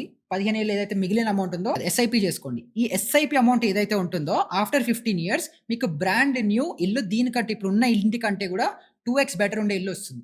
ఎమోషనల్ యాంగిల్‌లో ఉండే వాళ్ళకి ఐయామ్ నాట్ అగైన్స్ దెమ్. ఇల్లు కొనుక్కోండి. సొంత ఇల్లు ఉండాలి అనుకున్న వాళ్ళు ఉండండి. Very happy for them. లేదు ప్రాపర్‌గా ఫినాన్షియల్‌గా ఆలోచించాలి అనుకున్న వాళ్ళు they can go this other route. So rent versus buy is a long term debate. Long term debate. I will choose rent. Me too. తర్వాత బై అనుకున్న వాళ్ళు చేసుకోండి. డబ్బులుంటే చేసుకోండి. I choose tents bro. అంతే. యాక్చువల్లీ ఇప్పుడు మీరన్నారు కదా! 15 ఏళ్లలో you are paying 3x of amount. మీరు రూ. 1,00,00,000 తీసుకుంటే ఇంట్రెస్ట్‌తో కలిపి 3,00,00,000 కడుతున్నారు. యాహ్! ఎవరు తిన్నట్టు? కొంతమంది ఉంటారు బ్రో. లైక్ హైదరాబాద్‌లో, బెంగుళూరు లాంటి ప్లేసెస్‌లో ఆల్రెడీ ప్రాపర్టీ ఉన్నోళ్ళు హ్మ్. వాళ్ళేం చేస్తారంటే క్లెవర్‌గా ఒక ఇల్లు కొనుక్కొని బ్యాంక్ ఈఎంఐ టెనెంట్స్‌తో కట్టిస్తారు. That is very interesting. అది అన్ని చోట్ల వర్కౌట్ అవ్వదు. వర్కౌట్ అవ్వదు. ఇప్పుడు అగైన్ యాహ్! బాగా హై డిమాండ్ ఉంది. మొత్తం ఐటీ కంపెనీస్ ఉన్నాయి. ఒక్కొక్క ఫ్లాట్‌లో ఉన్నాయంటే ఇప్పుడు బెంగుళూరులో కూడా ఎక్స్‌ప్లాయిటేషన్ జరుగుతోంది. ఎలా అంటే ఒక rent flat exploit. 3 BHK flat ఉంటుంది. అందులో నలుగురు, ఐదుగురు ఐటీ ఎంప్లాయీస్ ఉంటారు. లేదా ముగ్గురు ఐటీ ఎంప్లాయీస్ ఉంటారు. ఒక్కొక్కడికి 1,00,000 జీతం ఉంటుంది. సో 60,000 రెంట్ అనుకున్నా కూడా ఒక్కొక్కడికి 20,000 will not pinch his pocket. ఎందుకంటే రెస్పాన్సిబిలిటీస్ లేవు, ఏం లేవు కాబట్టి ముగ్గురు కలిసి 60,000 కట్టేస్తున్నారు. లొకాలిటీ బాగుంది, అంతా బాగుంది అని అనుకుంటున్నారు. బట్ ఇలాంటోళ్ళ వల్ల రెగ్యులర్‌గా పాపం ఫ్యామిలీస్‌తో ఎవరైతే సెటిల్ అవుదాం అనుకుంటున్నారో they are not able to afford. ఎందుకంటే వీళ్ళు నార్త్ నుంచి వస్తారు, సౌత్ నుంచి వస్తారు, ఎక్కడి నుంచి వస్తారు. I am not criticising anyone. Landlords వల్ల గ్రీడ్ వల్ల వీళ్ళు రేట్ పెంచడం వల్ల వాళ్ళు కడుతున్నా కూడా పాపం నార్మల్ ఫ్యామిలీస్ వాళ్ళు సఫర్ అయిపోతారు. ఆల్రైట్. స్టాక్స్ దగ్గర మొదలుపెట్టి మనం టెనెంట్స్ దగ్గర ఆపినాము. And thank you so much man. I just enjoyed. It's a great opportunity. Lovely meeting you. And I hope మీరు కూడా గ్రో అవ్వాలి, నేను కూడా గ్రో అవ్వాలి. Likewise. Thank you so much. Yeah!